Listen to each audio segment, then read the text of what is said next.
आमचा हा विडा आम्हाला पुढे नेता येईल. अभिजित सर, आता तुम्ही सुरू करू शकता. तृप्ती, खूप खूप धन्यवाद. परिचय खूप विस्ताराने आपण करून दिलात. ज्या अपेक्षा माझ्याकडून आहेत त्याची पूर्तता करण्याची मी नक्की पुढच्या 1 तासामध्ये प्रयत्न करीन. महाराष्ट्र सेवा संघ आणि अर्थ विभाग, महाराष्ट्र सेवा संघाचा याचे कार्यकर्ते, इथे अनेक कार्यकर्ते आजच्या या कार्यक्रमात उपस्थित आहेत. त्या सगळ्यांना अभिवादन करून, त्याचबरोबर वेगवेगळे श्रोते आज आपल्याशी जोडले गेलेले आहेत, त्यांचंही स्वागत करून पुढच्या 1 तासभरामध्ये मी हा विषय मांडणी करणार आहे.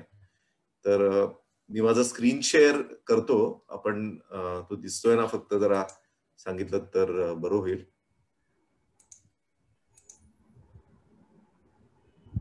दिसतोय का? हो सर, व्यवस्थित. तर सर्वप्रथम जसं तृप्तीजींनी सांगितलं तसं आजचा मराठी भाषा दिवस आहे. त्यानिमित्त सर्वांना मराठी भाषा दिवसाच्या शुभेच्छा. आणि त्याचबरोबर अधिकाधिक वाङ्मय निर्मिती आपल्याला कशा प्रकारे आपल्या मातृभाषेत करता येईल याचा आपण सदैव प्रयत्नशील राहिलं पाहिजे. आणि म्हणूनच आग्रहाने बऱ्याच वेळेला आर्थिक विषयांमध्ये मांडणी ही इंग्रजी शब्द वापरून केली जाते आणि मराठीमध्ये आणि ते सुद्धा बऱ्याच वेळेला धीडगुजरी मराठीमध्ये विषय मांडणी होते.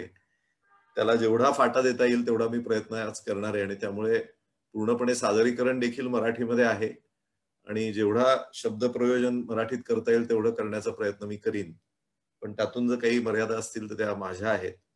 आणि पुढच्या तासभरामध्ये मी हा विषय आपल्यासमोर मांडणार आहे. त्यानंतर आपण नक्की प्रश्नोत्तर घेऊ. तर सुरुवातीला हा जो विषय आहे त्या विषयाची मांडणी जी असणार आहे त्याच्यामध्ये जे महत्वाचे विषय आहेत ते आपल्यासमोर आधी मांडतो की कशा प्रकारे मी मांडणी करणार आहे. तो म्हणजे एक जसं तृप्तीजींनी सांगितलं की हा माझा खूप लाडका विषय आहे आणि म्हणून ह्या विषयामागची माझी मनोभूमिका मी आधी मांडणार आहे की हा विषय का महत्वाचा मला वाटतो, ती मी मनोभूमिका आधी सांगणार आहे. त्यानंतर जगामध्ये जी वेगवेगळी आर्थिक स्थित्यंतरे घडतायत त्याचा थोडासा मागोवा आपण घेऊ. त्यानंतर देशांतर्गत आर्थिक स्थित्यंतरे जी चालू आहे त्याच्याबद्दल थोडासा उहापोह करू. आणि ह्या स्थित्यंतराचा आपल्या गुंतवणुकीच्या परताव्यावरती कसा परिणाम होत असतो आणि त्याचे वेगवेगळे घटक ज्यांच्यावरती हा स्थित्यंतरांचा परिणाम होत असतो त्याचा आपण एक मागोवा घेऊ. आणि सगळ्यात शेवटी ह्या स्थित्यंतरांचा आणि घटकांचा गुंतवणूक माध्यमांवरती जो संभाव्य परिणाम आहे, आणि संभाव्य परिणाम अशासाठी की जसं तृप्तीजींनी सांगितलं की जे होऊन गेलं, जे आपल्याला आधी परतावा मिळाला, इतिहास हा महत्वाचा असतो परंतु इतिहास याच्याकडे आपण केवळ एक मार्गदर्शक म्हणून बघायचं असतं. इतिहासात जे घडलं तेच आपण धरून भवितव्यामध्ये घडेल असं धरणं हे जसं इतर बाबतींमध्ये अगदी राष्ट्रापासून आपल्या सामान्य जीवनामध्ये खरं ठरत नाही, त्याचप्रमाणे गुंतवणुकीच्या बाबतीतही ते खरं ठरत नाही. येणाऱ्या काळामध्ये कसं स्थित्यंतर होत आहेत त्याचा मागोवा घेणं हे महत्वाचं असतं.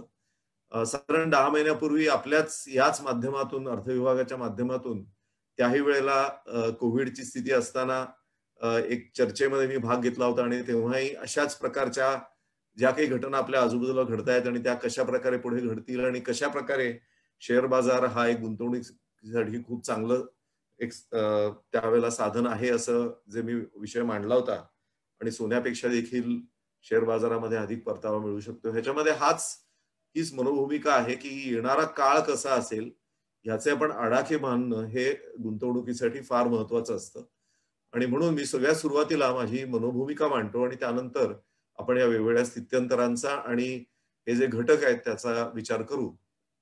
तर या विषयामागील माझी जी मनोभूमिका आहे ती अशी आहे की जसं तृप्तीजीने आधी सांगितलं की जे आर्थिक चित्र उमटतं आहे आपल्या समोर त्याचा आपण जर भान न ठेवता गुंतवणूक केली तर आपल्या हातून मोठ्या चुका घडू शकतात. आणि तशा घडू न देणं हे आपला एक महत्वाचा भाग असतो गुंतवणुकीचा.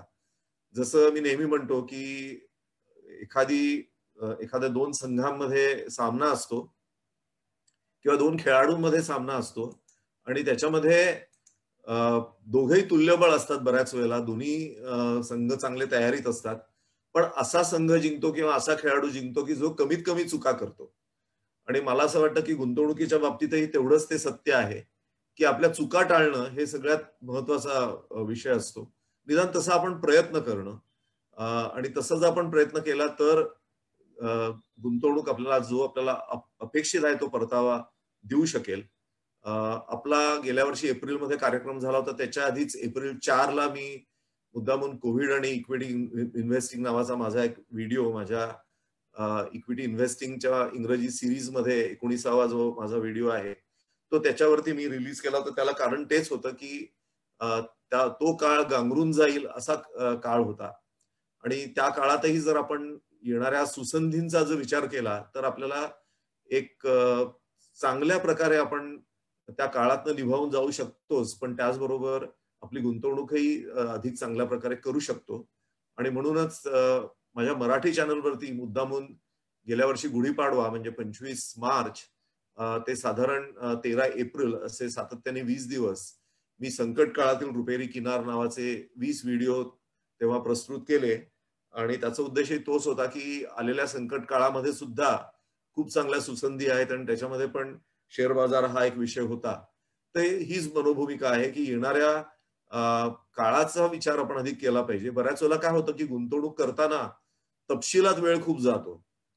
म्युच्युअल फंडाची ही योजना का ती योजना घ्यावी, या बँकेमध्ये आपण ठेव ठेवावी का त्या बँकेमध्ये ठेव ठेवावी, हा शेअर घ्यावा का तो शेअर घ्यावा, याच्याबद्दल खूप काथ्याकूट केला जातो.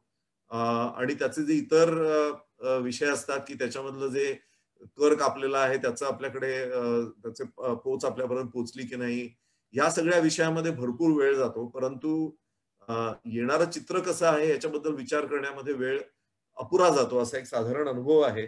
आणि म्हणून माझी अशी भूमिका आहे की अधिक वेळ हा त्यासाठी द्यायला पाहिजे आणि म्हणून गुंतवणूक ही जेवढी सुटसुटीत करता येईल, कमीत कमी शेअर्सची संख्या, कमीत कमी म्युच्युअल फंडाच्या योजना आणि कुठल्या योजनेमध्ये करावं, कुठल्या योजनेमध्ये करू नये, कुठे थांबावं, हा जो सगळा विचार आहे म्हणजे नवीन गुंतवणूक करताना आपण कुठे करावी प्राधान्याने आणि ज्या आधीच्या गुंतवणुका आहेत त्याच्याबद्दल निर्णय कसे घ्यावे, ह्या सगळ्याचा विचार आपल्याला करणं क्रमप्राप्त आहे. म्हणजे उदाहरणार्थ गेल्या साधारण ऑक्टोबर नोव्हेंबर पासून जिथे जिथे ह्या प्रबोधनाचा विषय जेव्हा आला तेव्हा मी लोकांना कर्जरोख्यामध्ये आता गुंतवणूक करणं कसं कमी परतावा देणारं ठरेल याच्याबद्दल उहापोह केलेले होते. याला कारण असं होतं की जसं जसं जग हे ह्या कोविडच्या संकटातनं बाहेर पडेल तसं तसं तेलभाव जगाच्या बाजारपेठेमध्ये वरती जातील.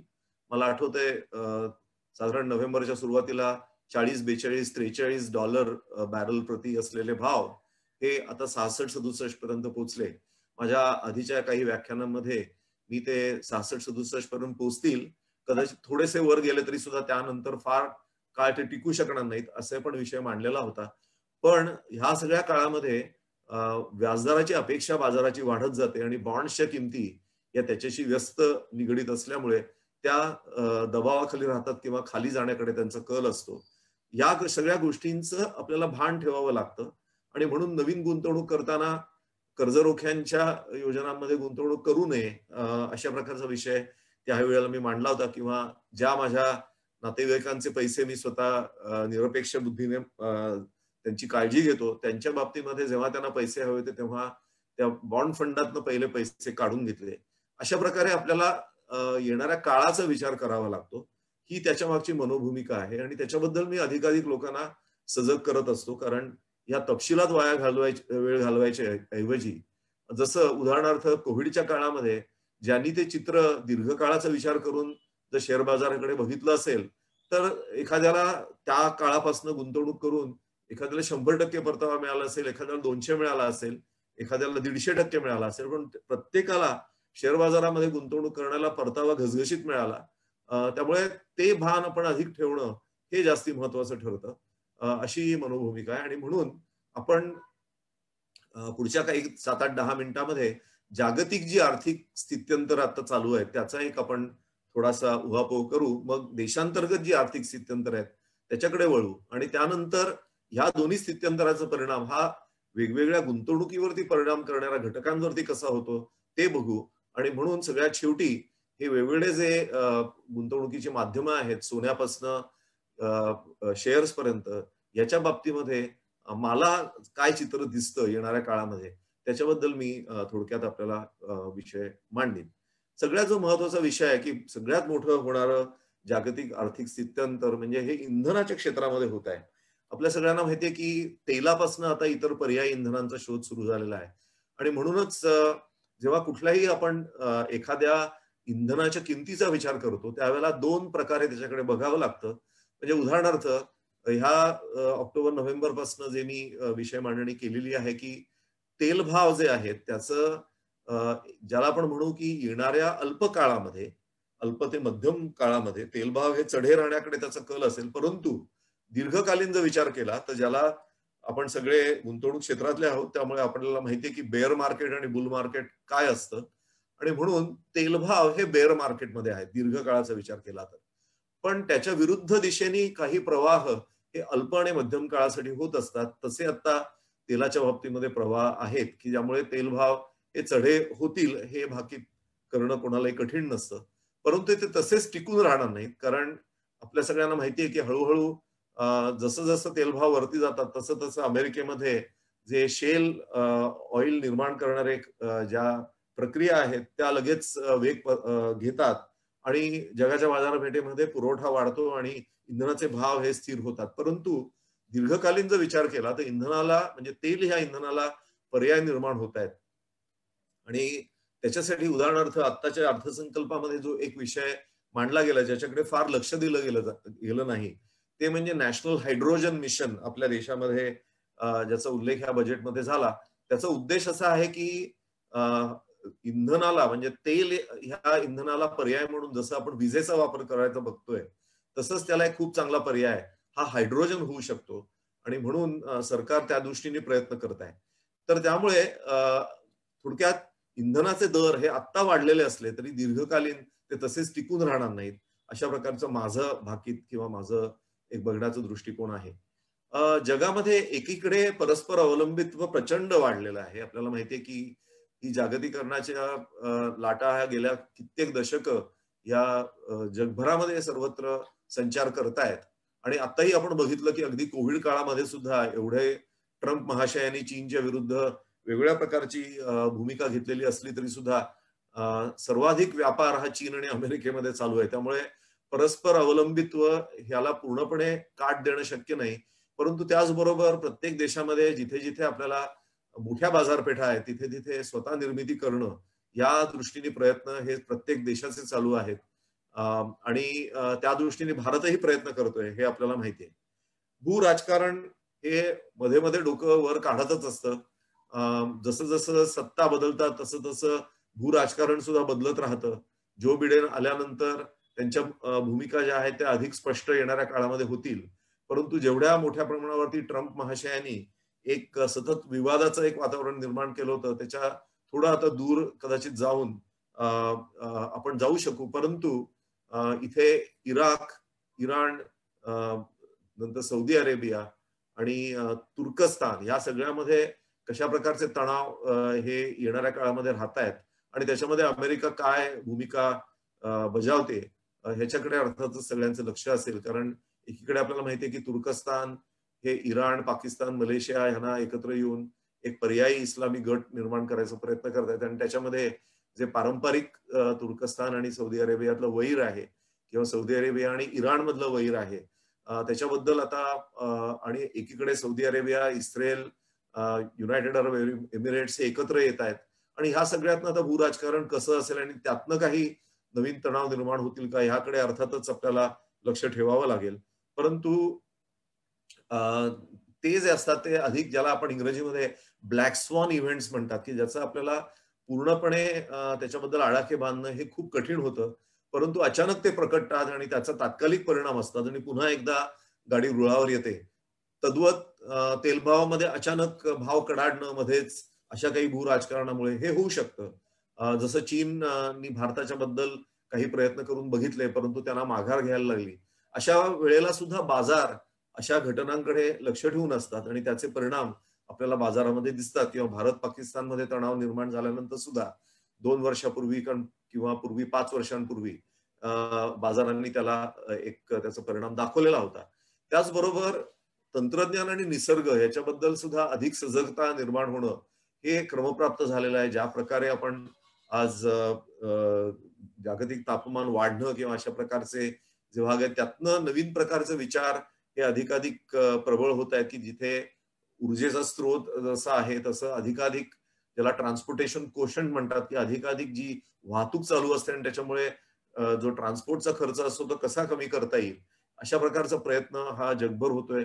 वस्तूंची पुनर्वापर जेवढा करता येईल त्यामुळे अनेक देशांमध्ये, विशेषतः ज्यांना नॉर्डिक देश म्हणतात, स्वीडन किंवा फिनलंड अशा देशांमध्ये जुन्या वस्तूंचे मॉल आता निर्माण होत आहेत, की ज्याच्यातनं दुसऱ्यांनी वापरलेल्या वस्तू पुन्हा त्याची विक्री व्हावी, जे अर्थात भारताला नवीन नाही. अशी काही स्थित्यंतरही होताना आपल्याला दिसत आहेत. आणि त्याचबरोबर एक बाजारपेठांमध्ये परिणाम करणारा जे महत्वाचा विषय असतो तो म्हणजे महासत्तांचं व्याजदर धोरण, की ह्या सगळ्या काळामध्ये व्याजदर कमी राखणं आणि एक बाजाराला कुठेतरी एक आधार निर्माण करणं ही जी एक भूमिका कोविडच्या काळामध्ये सगळ्याच मोठ्या देशांनी घेतली.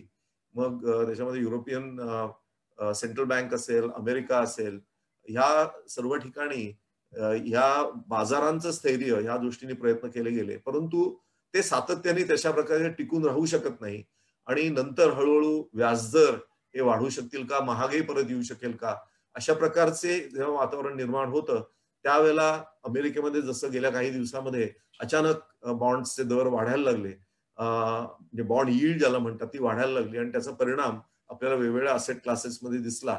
शेअर्स गडगडणं किंवा सोन्याचे भाव खाली येणं, हे सगळे जे अपेक्षित बदल होते, ज्याच्याबद्दल आताही मी काही एका ठिकाणी आमची चर्चा चालू आहे तिथे एक आठवड्यापूर्वीच याबद्दल मी हे भाष्य केलेलं होतं, की जसे जसे व्याजाची अपेक्षा वाढायला लागते तसं तसं त्याचा दुष्परिणाम हा वेगवेगळ्या प्रकारच्या ज्या असेट क्लासेस आहेत त्याच्याबद्दल आपण जे वेगवेगळ्या प्रकारची माध्यमं आहेत गुंतवणुकीची त्यांच्यावरती होत असतो आणि त्याच्याबद्दल आपण नंतर चर्चा करणारच आहोत.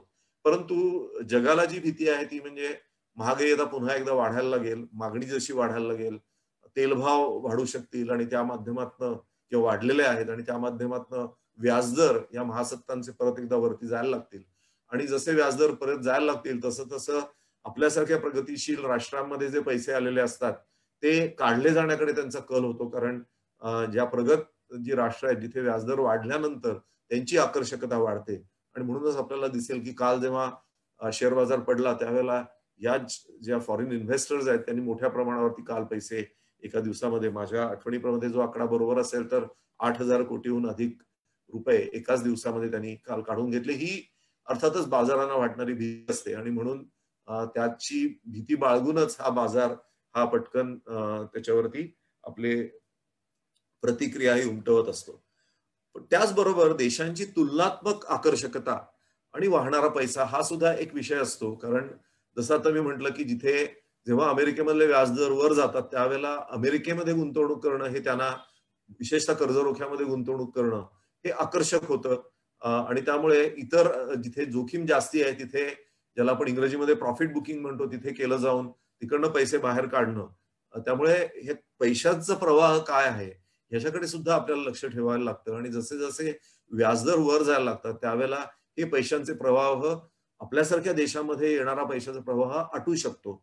अर्थात ह्याच्यामध्ये आपल्याला माहिती आहे की गुंतवणूक दोन प्रकारे होत असते. एक म्हणजे ज्याला आपण जी थेट गुंतवणूक वेगवेगळ्या कंपन्यांमध्ये किंवा एखादी नवीन कंपनी निर्माण करणं किंवा एका नवीन धंदा एखाद्या देशामध्ये निर्माण करणं, विशेषतः आपल्या देशामध्ये संरक्षण क्षेत्रामध्ये किंवा इतर औद्योगिक क्षेत्रामध्ये येणारा जो पैसा आहे ज्याला आपण फॉरेन डायरेक्ट इन्व्हेस्टमेंट म्हणतो, ह्याचा ह्या व्याजदरांशी एवढा जवळचा संबंध नसतो कारण त्याची भूमिका खूप दीर्घ स्वरूपाची असते. परंतु जो पोर्टफोलिओ इन्व्हेस्टमेंट असतात त्यांचा मात्र ह्या बदलांशी खूप जवळचा संबंध असतो आणि म्हणून पटकन पैसे काढून घेणं हे आणि त्याचा परिणाम शेअर बाजारावरती किंवा बॉन्ड्सच्या बाजारावरती होणं हे पटकन आपल्याला त्याचे परिणाम दिसतात.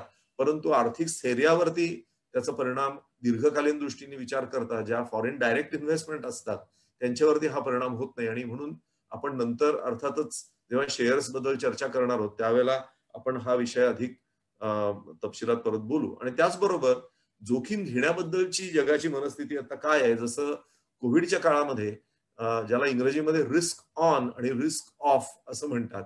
म्हणजे जेव्हा जोखीम अधिक घेण्याची जगाची मनस्थिती असते, सगळं आलबेल असतं, सगळं चांगलं चालू असतं, त्यावेळेला अधिक जिथे जोखीम असते, पण परतावा जिथे अधिक असतो, अशा ठिकाणी गुंतवणूक करण्याची मानसिकता ह्या गुंतवणूकदारांची असते.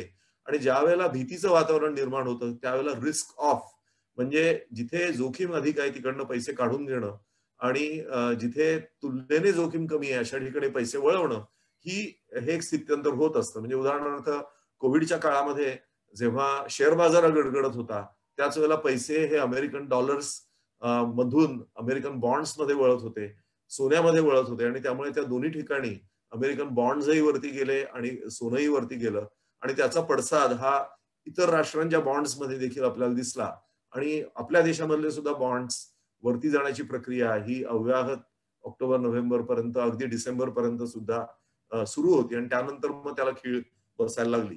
त्यामुळे पण ज्या वेळेला रिस्क ऑन म्हणजे पुन्हा एकदा ज्याला अॅनिमल स्पिरिट्स असं इंग्रजीमध्ये म्हटलं जातं की अधिक जोखीम घ्यायची तयारी माणसांची होते, त्यावेळेला मग सोन्याचे भाव खाली पडायला लागतात, शेअरचे भाव हे अधिक आकर्षक होतात, आणखीन वरती जायला लागतात. ही जी स्थित्यंतर असतं त्याच्याकडे आपल्याला हे लक्ष द्यायला लागतं आणि म्हणूनच पुढची संभाव्य संकटे काय आहेत याचाही विचार आपल्याला करावा लागतो.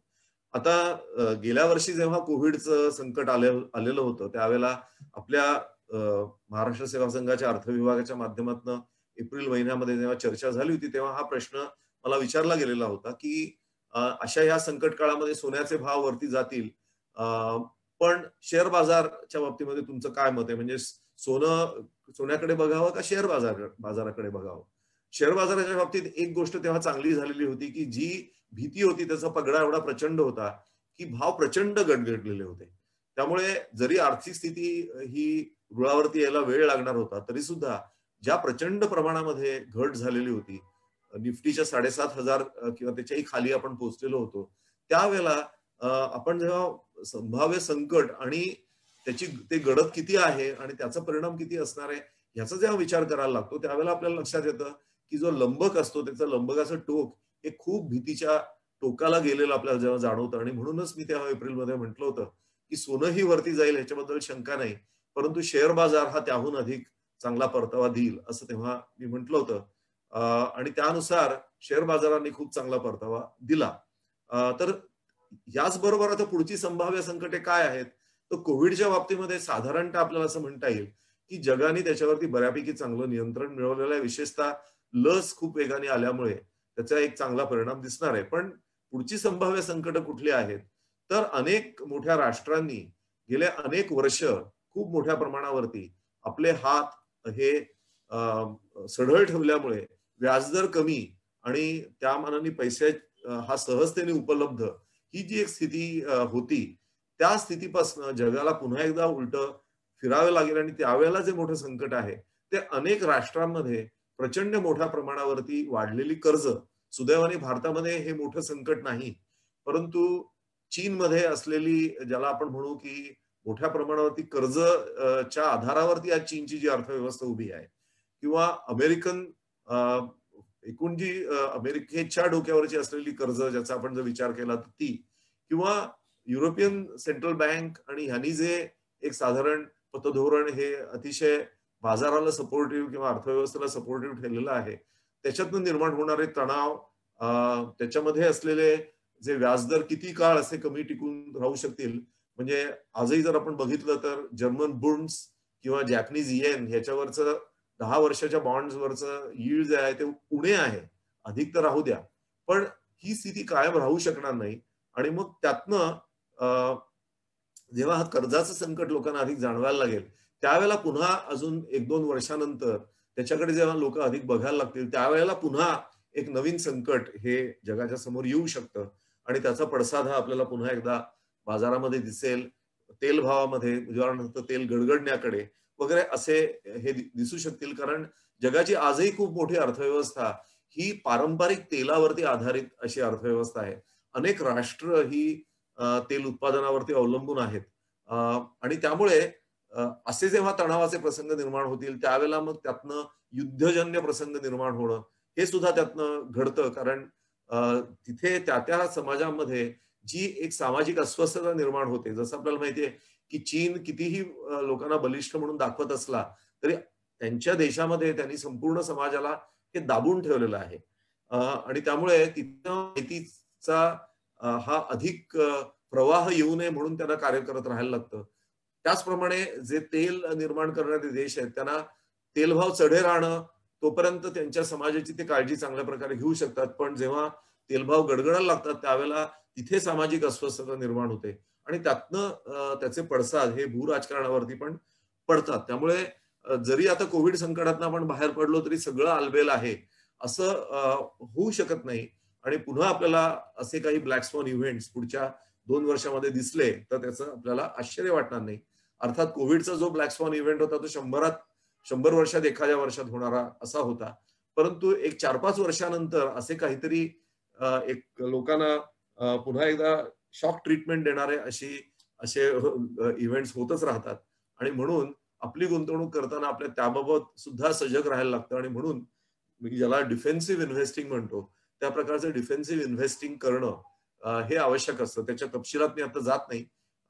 परंतु ह्याबाबत म्हणून जसं तृप्तीजी म्हणाल्या तसं आपण सजग राहणं हे आवश्यक असतं.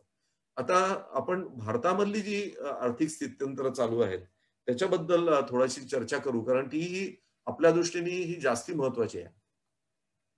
जगामध्ये जी चाललेली स्थित्यंतरं आहेत, सुदैवाने आपला देश त्यापासनं हा खूप मोठ्या प्रमाणावरती, आता कोविड सारखं संकट होतं की जे आजार किंवा मनुष्याच्या आरोग्याविषयक होतं आणि त्यामुळे ते जगभर पसरलं, पण त्याचं खूप चांगल्या प्रकारे नियोजन आपल्या देशामध्ये केलं हे आपण बघितलं. आणि अगदी गेल्या एप्रिल महिन्यामध्ये मी जो माझा एक व्हिडिओ त्याच्यामध्ये तेव्हा दाखल केलेला होता ह्या 20 व्हिडिओच्या मालिकेमध्ये, त्याच्यामध्ये मी हा विषय म्हटला होता की ज्या प्रकारे भारत अधिक सजगतेने या संकटाकडे बघतोय इतर राष्ट्रांच्या तुलनेमध्ये, म्हणजे विशेषतः त्याच्यामध्ये मी ग्रेट ब्रिटन आणि अमेरिका यांची उदाहरणं दिली होती, तर त्या तुलनेमध्ये ज्या प्रकारे आपण सजगतेने ह्याकडे बघतोय त्यातनं आपण अधिक वेगाने बाहेर पडू. आणि त्यावेळेला मला आठवतंय $477 अमेरिकन बिलियन परकीय गंगाजळी असताना मी परकीय गंगाजळीचा उच्चांक नावाचा तेव्हाच त्या 20 मालिकांमध्ये एक व्हिडिओ केला होता. आणि तेव्हा असं म्हटलं होतं की येणाऱ्या काळामध्ये ज्या प्रकारे आपण हे संकटाचं नियोजन करतोय आणि त्यातनं बाहेर येण्यासाठी जे एक अतिशय चांगल्या प्रकारे प्रयत्न करतोय, मला आश्चर्य वाटणार नाही की अधिक प्रमाणामध्ये आपल्या देशाकडे परकीय गंगाजळीचा ओघ जर वाढला तर मला आश्चर्य वाटणार नाही. आणि त्याप्रमाणे त्याच्यानंतरच्या 1 वर्षामध्ये $100 बिलियन ही आपली परकीय गंगाजळी त्याहून अधिक आपली वाढलेली आहे. त्यामुळे एका प्रकारे आपलं राष्ट्र, ज्याला मी स्वीट स्पॉट असं म्हणेन, अशा प्रकारे आहे. म्हणजे जर आपल्या देशांतर्गत जर आपण आर्थिक स्थित्यंतर चांगल्या प्रकारे नियोजन केलं तर आपल्या देशाला ह्या बाहेरचे जे ब्लॅक स्वॉन इव्हेंट्स आहेत त्या मानाने फटका बसणार नाही. आणि त्यासाठी सुदैवाने आपलं ज्या सरकारची ज्या प्रकारे धोरणं आहेत, जसं मी हायड्रोजन मिशनचा उल्लेख केला की आत्ता म्हणता 2030 पर्यंत अधिकाधिक गाड्या ह्या इलेक्ट्रिकचा आपण विचार करत असताना त्यानंतरच्या दशकाचा विचार हा सरकारने सुरू केलेला आहे. आणि हायड्रोजनच्या बाबतीमध्ये सुद्धा असं म्हणता येतं की हायड्रोजन मिळवण्यासाठी पण 2 प्रक्रिया आहेत. एक जी प्रक्रिया आहे ती खनिज तेलावरती आधारित आहे आणि दुसरी जी प्रक्रिया आहे ती नैसर्गिक संसाधनांवरती, म्हणजे अगदी लाकूड फाट्यापासनं ते जी शेतकी मालाची जी एक हंगाम झाल्यानंतर जी एक उरलेली आणि सगळा जो शेतमाल असतो त्याच्या माध्यमातून सुद्धा हायड्रोजनची निर्मिती, अशा 2 प्रक्रिया आहेत. आणि त्याच्यासाठी सरकारने जी तयारीला आत्ताच सुरुवात केलेली आहे, ज्याच्याबद्दल आज चर्चा होत नाही, परंतु त्याचे सुपरिणाम आपल्याला नंतरच्या काळामध्ये दिसतील. आणि त्यामुळे एका प्रकारे जगाच्या ह्या प्रवाहांपासून विशेषतः जी सामरिक शक्ती आपण आपल्या देशामध्ये वाढवतोय त्या सगळ्याचा एक परिणाम असा झालेला आहे असं माझं मत आहे की भारत हा रिलेटिव्हली ज्याला आपण म्हणू की स्वीट स्पॉट मध्ये आहे. आणि ह्याला कारण आपल्या देशामध्ये असलेलं राजकीय स्थैर्य आणि त्यातून निर्माण झालेली आणि एक मनोभूमिका अशी जी आहे की दूरगामी निर्णयांचा विचार करायचा, तर ती जी क्षमता आपल्या देशात विकसित होते त्याचा एक चांगला परिणाम आपल्या देशामध्ये हा दिसतोय आणि दिसत राहणार आहे. आणि म्हणूनच जेव्हा आत्ताचा अर्थसंकल्प सादर केला गेला त्यावेळेला दुसऱ्या दिवशी महाराष्ट्र टाइम्स मध्ये जो माझा लेख आला होता त्याला मी पुढच्या दशकाचा अर्थसंकल्प असंच नाव दिलं होतं, कारण त्याच्यामध्ये जे बदल घडतायत त्याचा परिणाम हा आपल्याला दूरगामी दिसणार आहे. केवळ आपल्याला ह्या बजेटमध्ये करविषयक काय मिळालं एवढा मर्यादित विचार करून चालता येणार नाही.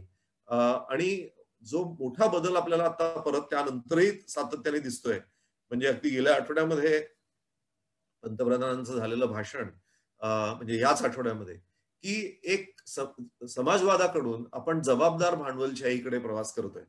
म्हणजे एकीकडे मिनिमम गव्हर्नमेंट मॅक्सिमम गव्हर्नन्स, म्हणजे सरकारने प्रत्येक ठिकाणी ढवळाढवळ न करता इथे अनावश्यक आहे तिथे अंग काढून घेणं, आपला जो खाजगी उद्योग आहे त्याला चालना देणं, पण त्याचबरोबर जबाबदार भांडवलशाही अशासाठी की एकीकडे अतिशय कठोर अशा प्रशासनाच्या माध्यमातून कर चुकवीपणा किंवा नियमांचं उल्लंघन याच्या बाबतीमध्ये आता अतिशय कठोर कारवाई करणं, आणि त्याचबरोबर जनसामान्यांसाठी त्या पैशाचा वापर करणं, अशा प्रकारे ज्याला जबाबदार भांडवलशाही असं म्हणता येईल, कारण भांडवलशाहीचे दुष्परिणाम सुद्धा अनेक राष्ट्रांनी बघितलेले आहेत.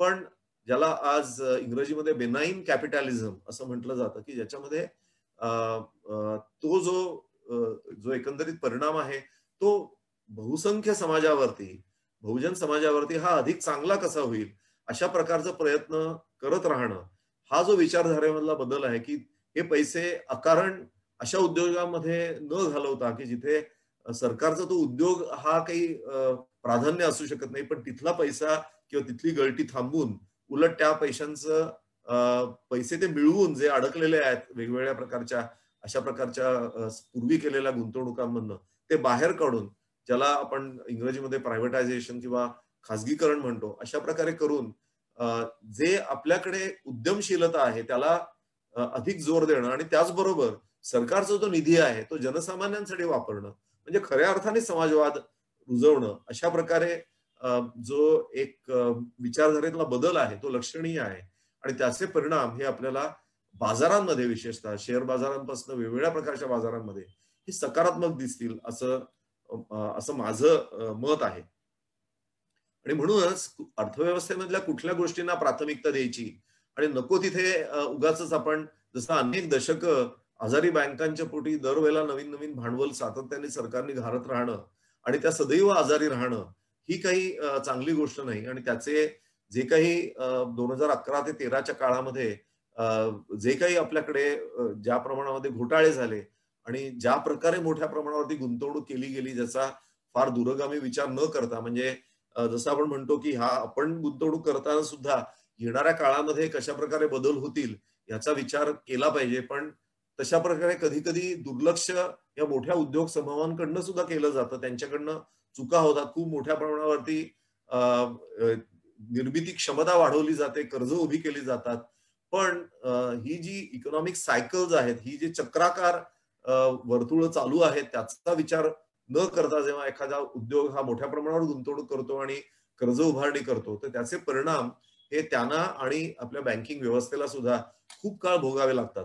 अर्थात आपण त्यातनं आता कुठेतरी बाहेर पडतोय, परंतु अजून एक वेव आपल्या देशामध्ये अशाच आजारी कर्जांची येऊ शकते, कारण आपल्या सगळ्यांना माहितीये की ह्या कोविडच्या काळामध्ये आपण सगळ्यांना मुदतवाढ, ज्याला मोरेटोरियम म्हणतो, ती दिली गेलेली आहे, आणि त्याचे प्रत्यक्षामध्ये कशा प्रकारे येणाऱ्या काळामध्ये त्याचे परिणाम दिसतील याच्याबद्दल म्हणजे ही जी दुसरी जी वेव आहे एनपीएसची, त्याच्याकडेही आपल्याला सजगतेने बघावं लागणार आहे. आणि त्यामुळे येणाऱ्या काळामध्ये एकीकडे सरकारला हे अगदी सरकारी बँकांचं सुद्धा खाजगीकरण करायचं आहे, पण दुसरीकडे हा जो एक पुन्हा प्रश्न उभा राहील, त्यातनं सरकार मार्ग कसं काढतं याच्याबद्दलही आपल्याला लक्ष द्यायला लागणार आहे. आणि त्यामुळे आपल्या अंतर्गत सुद्धा हे काही काही तणावाचे मुद्दे हे निर्माण होऊ शकतील, त्याकडे आपल्याला बघायला लागेल. एकीकडे सरकारला वित्तीय शिस्त पाळायची, परंतु ह्या कोविडच्या काळामध्ये वित्तीय शिस्त आपल्याला धाब्यावर बसवणं ह्याला पर्याय नव्हता. परंतु एक त्यातल्या त्यात चांगली गोष्ट अशी की जर आपण असं बघितलं की कोविडचं संकट आल्यानंतरच देशामधले अनेक अर्थशास्त्री की सरकारने आत्ताच आपली पोतडी उघडली पाहिजे, अशा प्रकारे ओरड खूप मोठ्या प्रमाणावरती सुरू होती की अमेरिका इंग्लंडने जे केलं तसं आपल्या देशातही व्हायला पाहिजे होतं, परंतु आपल्या सरकारने मात्र धोरणीपणे तसं होऊ दिलं नाही. हे त्यांचं अभिनंदन करण्यासारखं आहे. सुरुवातीच्या काळामध्ये, म्हणजे तुम्ही एप्रिल ते जून ह्या काळामध्ये जर मुद्दामून आर्थिक सर्वेक्षण जर बघितलं, तुम्हाला असं दिसेल की त्या काळामध्ये सरकारने खूप मोठ्या प्रमाणावरती खर्च वाढवले, कारण विशेषतः जे समाजातले दुर्बल घटक आहेत, म्हणजे तुम्हाला आश्चर्य वाटेल की जनधन योजनेच्या माध्यमातून जे 20 कोटी 41 कोटी पैकी 20 कोटी अकाउंट्स हे स्त्रियांचे होते, त्यांच्यापर्यंत पैसे साधारण 30,000 कोटीहून अधिक हे सरकारने दिले. कारण स्त्रियांच्या हातात जर पैसे दिले तर त्याचा विनियोग परिवारासाठी होईल, ही जी मनोभूमिका होती, किंवा वयाने जे अधिक आहेत आणि दुर्बल घटकातले आहेत त्यांच्यापर्यंत पैसे पोहोचवले गेले. त्यामुळे एप्रिल ते जून मध्ये जर तुम्ही वित्तीय तूट बघितली तर वित्तीय तूट ही खूप वाढलेली होती. परंतु त्यानंतरच्या 3 महिन्यामध्ये सरकारने खूप खर्च हे आटवले. कारण अकारण खर्च करणं, अकारण वित्तीय बेशिस्त निर्माण करणं हे बॉन्ड बाजारासाठी आणि सरकारलाच नंतर जी कर्ज उभारणी करायला लागते यासाठी हिताचं नाही, याचं भान त्याने ठेवलं. आणि म्हणूनच जून ते सप्टेंबर या काळामध्ये सरकारने अतिशय वित्तीय शिस्त पाळली. आणि त्यानंतर जेव्हा कोविडचं पीक झाला असं आपल्याला दिसलं, त्यानंतर पुन्हा एकदा त्यांनी खर्चाला सुरुवात केली आणि ती वेगवान ऑक्टोबर आणि नोव्हेंबर महिन्यामध्ये गेल्या वर्षीच्या तुलनेत प्रचंड खर्च वाढवले, ते म्हणजे पायाभूत साधनांवरती.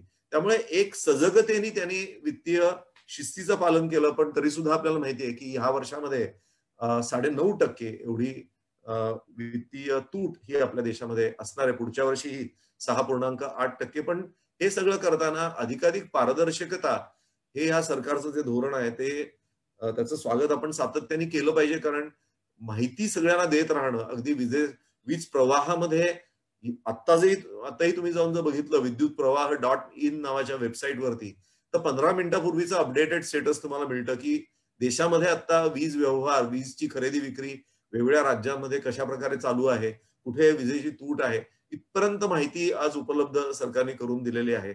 आणि ती जी पारदर्शकता आहे ती येणाऱ्या काळामध्ये जे मॉनिटायझेशन करायचं आहे, 2.5 लाख कोटी रुपयांचं सरकारला उभे करायचे, त्याची सुद्धा जी एक सरकारच्या समोर असलेली ध्येय आहेत ती लोकांपर्यंत पोहोचवणं एक पारदर्शक स्वरूपाने, आणि ती पारदर्शकतेने ही सगळी प्रक्रिया लाभवणं हे अर्थात सरकारचं धोरण आहे. आपल्याला लक्ष ठेवावं लागेल किती चांगल्या प्रकारे ते होत आहे. सरकार आणि आरबीआय यांच्यामधलं जे सामंजस्य आणि स्वायत्तता कशा प्रकारे चालते किंवा चालत नाही ह्याच्यावरती सुद्धा बाजारांची स्थिती आणि वृद्धीची स्थिती अवलंबून असते. म्हणजे उदाहरणार्थ रघुराम राजन हे पूर्वी आपल्या इथे गव्हर्नर असताना खूप मोठ्या प्रमाणावरती अशी मागणी होती की जे छोटे उद्योग आहेत त्यांच्यासाठी वाढीव दराची व्याज परवडत नाहीत, आणि म्हणून वृद्धीला चालना देण्यासाठी व्याजाचे दर त्यांनी खाली आणले पाहिजेत. परंतु त्याला त्यांनी बिलकुल दाद दिली नाही. व्याजाचे दर हे चढे ठेवले. त्यांचा अर्थात दृष्टिकोन ही महागाई आपल्या देशामध्ये येऊ नये असा होता. पण त्या सगळ्या ह्याच्यामध्ये व्याजदर चढे राहिल्यामुळे जे छोटे उद्योग आहेत त्यांचं त्यावेळेला कर्जाचा बोजा आणि व्याजाचा बोजा वाढला. त्यामुळे जेव्हा त्यांच्यामध्ये सरकार आणि आरबीआय मध्ये सामंजस्य नसतं त्यावेळेला जो तणाव असतात त्याचाही एक परिणाम हा अर्थव्यवस्थेमध्ये दिसू शकतो. याचा अर्थ आरबीआयने आपली स्वायत्तता गुंडाळून ठेवावी असा त्याचा अर्थ नव्हे, परंतु एक सामंजस्य जे अपेक्षित असतं. नाहीतर वित्तीय तूट एका दिशेने त्याची जी आरबीआयची जी मॉनिटरी पॉलिसी किंवा जी नीती असते ती दुसऱ्या दिशेने अशा प्रकारे जर होत राहिलं तर त्याच्यामधनं जे तणाव बाजारामध्ये निर्माण होतात. परंतु आपल्याला असं दिसेल की कोविडच्या काळामध्ये रिझर्व्ह बँकेने सुद्धा एक सरकारच्या बरोबर एकीकडे सरकारने वित्तीय शिस्त ढळू दिली नाही, पण त्याचबरोबर रिझर्व्ह बँकेने आपली जी गंगाजळी बद्दलची जी काही नीती आहे ती अतिशय बाजारासाठी सपोर्टिव्ह अशी ठेवली आणि वृद्धीला चालना देणारी ठेवली. त्यामुळे हे जे एक परस्पर सामंजस्य आहे स्वायत्तता राखून तेही तेवढंच आवश्यक असतं आणि त्याचे पडसाद हे बाजारामध्ये दिसतात. नाहीतर एवढी मोठी वित्तीय तूट असताना ही जी बॉन्ड यील्ड्स आहेत ती खूप अधिक वाढली असती, ती तेवढी वाढू दिली नाही. आणि याच्यासाठी आरबीआय ज्या प्रकारे ज्याला ओपन मार्केट ऑपरेशन्स म्हणतात ते सातत्याने करत राहिली. आत्ता गेल्या काही दिवसांमध्ये त्याबद्दल संभ्रम निर्माण झाल्याबरोबर ही बॉन्ड यील्ड्स वरती गेली, त्याच्यामध्येही काही आरबीआयचं काही चिंतन असेल. परंतु ह्या सामंजस्य आणि स्वायत्तता याच्यामध्ये एक कुठेतरी सुवर्ण मध्य साधणं हे आवश्यक असतं आणि ते चांगल्या प्रकारे आपल्या देशामध्ये गेल्या काही काळामध्ये होत आहे असं आपल्याला दिसतं. आणि त्यातूनच ही उद्योग आणि आर्थिक चक्राची जी गतिमानता असते ती निर्माण होते. अर्थात ह्याच्यामध्ये जी पूर्वी जी संसाधनं निर्माण केलेली आहेत ज्याला आपण इंग्रजीमध्ये कपॅसिटी म्हणू, ती कपॅसिटीचा वापर किती केला जातोय. म्हणजे आता आपण हळूहळू असं म्हणू की आपल्या साधारण अर्थव्यवस्थेमध्ये मोठ्या कंपन्यांनी जी पूर्वीच गुंतवणूक केलेली आहे ते कपॅसिटी युटिलायझेशन आता साधारण 75% वरती हे जायला लागलेलं आहे. जेव्हा ते युटिलायझेशन वाढायला लागतं त्याच वेळेला पुढच्या गुंतवणुका करण्याचा विचार हा मोठा उद्योग करू लागतो. नाहीतर त्यांच्यासाठी आहे तीच संसाधनं चांगल्या प्रकारे वापरणं हेच त्यांच्यासाठी हे प्राधान्याचे गोष्ट असते. आणि त्यामुळे त्यांची जी नवीन गुंतवणूक असते त्या नवीन गुंतवणुकीची त्यांची जी धोरणं असतात ती त्या संसाधनांचा वापर किती चांगल्या प्रकारे आता होतोय त्याच्यावरती अवलंबून असतात. आणि म्हणूनच एका प्रकारे सरकारला ही जाणीव आहे की नवीन गुंतवणूक जर आपल्या देशामध्ये यायची असेल, विशेषतः मॅन्युफॅक्चरिंग वाढावं ही जर अपेक्षा असेल जी आपली आहे, कारण आपण चीनच्या तुलनेमध्ये आपण एक पंचमांश अर्थव्यवस्था आहोत चीनच्या समोर, आणि त्यात आपला उद्योग क्षेत्राचा वाटा आपल्या अर्थव्यवस्थेमध्ये चीनचा 32% आहे आणि आपला केवळ 16% आहे. त्यामुळे चीनचा जो औद्योगिक क्षेत्र आहे ते भारताच्या औद्योगिक क्षेत्राच्या 10 पट आहे. आणि म्हणून त्यातनं जर काही बदल घडवायचे असतील तर सरकारने जे कर ढाच्यामध्ये बदल केलेले आहेत की ज्याच्यामधनं अधिकाधिक परकीय गुंतवणूक सुद्धा आपल्या देशामध्ये यावी, आणि त्याच्यासाठी जी PLI स्कीम जी आहे, प्रोडक्टिव्ह लिंक्ड इन्सेंटिव्ह, या माध्यमातून ही परकीय गुंतवणूक आणि विशेषतः संरक्षण क्षेत्रामध्ये पुढच्या 10 वर्षामध्ये खूप मोठे लक्षणीय बदल आपल्या देशामध्ये दिसतील अशी माझी अपेक्षा आहे. आणि त्यातनं सकारात्मक परिणाम हे मोठ्या उद्योगांवरच नाही तर अनेक छोट्या उद्योगांवरती होणार आहेत. आणि त्यासाठी कर ढाचा हा आपल्या सगळ्यांना माहिती आहे की केवळ 15% हा कॉर्पोरेट कर जे नवीन उद्योग 2024 पर्यंत निर्माण होतील त्यांच्यावरती एवढा चांगला त्यांनी एक आश्वासक असा कर दर दिलेला आहे. त्याचबरोबर बँकिंग प्रणालीतील स्थैर्य यालाही फार महत्व आहे. जसं मगाशी मी उल्लेख केला की एका प्रकारे आधीची जी काही बुडीत कर्जांची मोठी लाट ती आपण थोपवत आता हळूहळू तिला ताब्यामध्ये आणतोय, तर बुडीत कर्जाची एक छोटी का होईना पण एक दुसरी लाट येणाऱ्या काळामध्ये ही दिसू शकते. आणि विशेषतः ज्या बँका आणि वित्तीय कंपन्यांनी त्याच्याबद्दल अधिक सजगता बाळगून आतापासूनच त्याच्यासाठी ज्या काही तरतुदी करायला पाहिजेत त्या केलेल्या असतील त्यांची आर्थिक स्थिती येणाऱ्या काळामध्ये चांगली असेल. परंतु ज्यांनी त्या तरतुदी केल्या नसतील त्यांची अचानक वाढलेल्या तरतुदी ही पुढच्या वर्षामध्ये आपल्याला काही प्रमाणामध्ये एक थोडंसं ज्याला असं आपण म्हणू की चिंतेचा विषय हा होऊ शकतो. आणि म्हणून एकीकडे खाजगीकरणाचे वारे आणि दुसरीकडे ही जी नवीन लाट येऊ शकते त्यामधनं सरकार मार्ग कसं काढतं याच्यावरती मोठ्या प्रमाणावरती आपल्या ह्या संपूर्ण खाजगीकरणाचं यश विशेषतः बँकिंग क्षेत्रातलं हे त्याच्यावरती अवलंबून असेल. त्याचबरोबर एक मोठा बदल ज्याच्यामुळे आर्थिक स्थित्यंतर जी घडत असतात त्याच्यावरती मोठा परिणाम करणारा घटक म्हणजे लोकसंख्या आणि त्यातील बदल. म्हणजे सर्वसाधारणपणे ज्याला जनन दर म्हणतात, तो जनन दर म्हणजे प्रत्येक स्त्री मागे जर 2.1 अपत्य असतील तर लोकसंख्या स्थिर राहते. जर एका स्त्री मागे अपत्यांची संख्या ही 2 पेक्षा खाली घटायला लागली तर लोकसंख्या ही काही एका पिढीमध्ये ही कमी व्हायला लागते. आणि भारत आज बरोबर त्या टप्प्यावरती आहे. एका दशकापूर्वी साधारण जनन दर हा 2.8 होता, तो आता आपण 2.1 वरती येऊन ठेपलेलो आहोत. आणि आता जसा तो खाली जाईल तसं तसं आपल्या देशामध्ये ही लोकसंख्येतील वाढ ही कमी होणं, लोकसंख्या स्थिर होणं आणि त्याचबरोबर येणाऱ्या काळामध्ये वृद्धांचा प्रश्न हा अधिक गडद होणं अशा प्रकारचे परिणाम हे आपल्याला पुढच्या 2 दशकानंतर अधिक जाणवायला लागतील. पण त्याचे परिणाम हे रिअल इस्टेट वरती सुद्धा होत असतात. कारण आतापर्यंत पूर्वी अपत्य संख्या अधिक असताना किंवा त्याची जी एक गुंतवणूक आपल्याला पुढच्या पिढीसाठी करावी लागते तशा प्रकारची गरज आधीच गुंतवणुका केल्यामुळे ती कमी होऊ शकते आणि म्हणून त्याचे परिणाम हे रिअल इस्टेट वरती सुद्धा दिसू शकतात. आणि मगाशी मी म्हटलं तसं की नवीन उत्पादक क्षमतेमध्ये गुंतवणूक करण्याची आवश्यकता आणि त्याबद्दलची मागणी ती देशांतर्गत जेव्हा 75% आपण संसाधनांचा वापर करतोय, जेव्हा अजूनही 25% करू शकतो त्यावेळेला कंपन्या हे नवीन गुंतवणूक करण्यासाठी पैसा हा राखून ठेवतात. आणि म्हणून आपल्याला असं दिसेल, ज्याचा मी उल्लेख नंतर करणार आहे, की त्याचे काही परिणाम हे येणाऱ्या काळामध्ये जे व्याजदर आहेत त्याचा आणि शेअर बाजारामध्ये जी आपल्याला परतावा मिळू शकतो त्याच्यामध्ये काय परिणाम होऊ शकतो ह्याचं जेव्हा मी नंतर शेअर्सच्या बाबतीमध्ये चर्चा करीन त्यावेळेला मी त्याचा अधिक उल्लेख करीन. परंतु एक सुदैवाने एक चांगली गोष्ट घडलेली आहे की अनेक भारतीय कंपन्या केवळ माहिती तंत्रज्ञान क्षेत्रातल्या नाही, तर इतर अनेक क्षेत्रामधल्या कंपन्या ह्या आज बहुराष्ट्रीय कंपन्या होत आहेत. आणि म्हणून एका प्रकारे त्यांची गुंतवणूक ही इतर राष्ट्रांमध्ये पण होते, परंतु देशांतर्गत वस्तू बनवून त्याचा काही ना काही प्रमाणामध्ये पुरवठा त्यांच्याच स्वतःच्या उपकंपन्यांना जगभरातल्या करणं आणि मग तिकडे जसं उदाहरणार्थ दुचाकी वाहनं इथे ज्याला सीकेडी म्हणतात अशा स्वरूपामध्ये निर्मिती करून त्याची असेंब्ली ही जगाच्या बाजारपेठेमध्ये त्या बाजारपेठेमध्ये करणं, हे अशा प्रकारचं सुद्धा एक चांगल्या प्रकारे किंवा भारतीय कंपन्यांनी परकीय कंपन्यांना अक्वायर करून जगाच्या बाजारपेठामध्ये काबीज करण्याकडे जी प्रवृत्ती आहे त्याचे पण काही सुपरिणाम आणि त्यातनं वाढणारी मागणी ही सुद्धा आपल्या कंपन्यांसाठी एक चांगलं बाब असणार आहे आणि तेही एक मोठं स्थित्यंतर आहे. त्याशिवाय अधिक प्रमाणामध्ये देशांतर्गत वस्तू निर्मिती आणि म्हणून मी बजेटमध्ये जेव्हा यावेळेला मांडणी केली त्यावेळेला बजेटबद्दल जेव्हा मांडणी केली त्यावेळेला मी असं म्हटलं होतं की पुढचं जे दशक आहे, जसं आपण सेवा क्षेत्रामध्ये एक जगामध्ये खूप मोठं नाव कमवलं,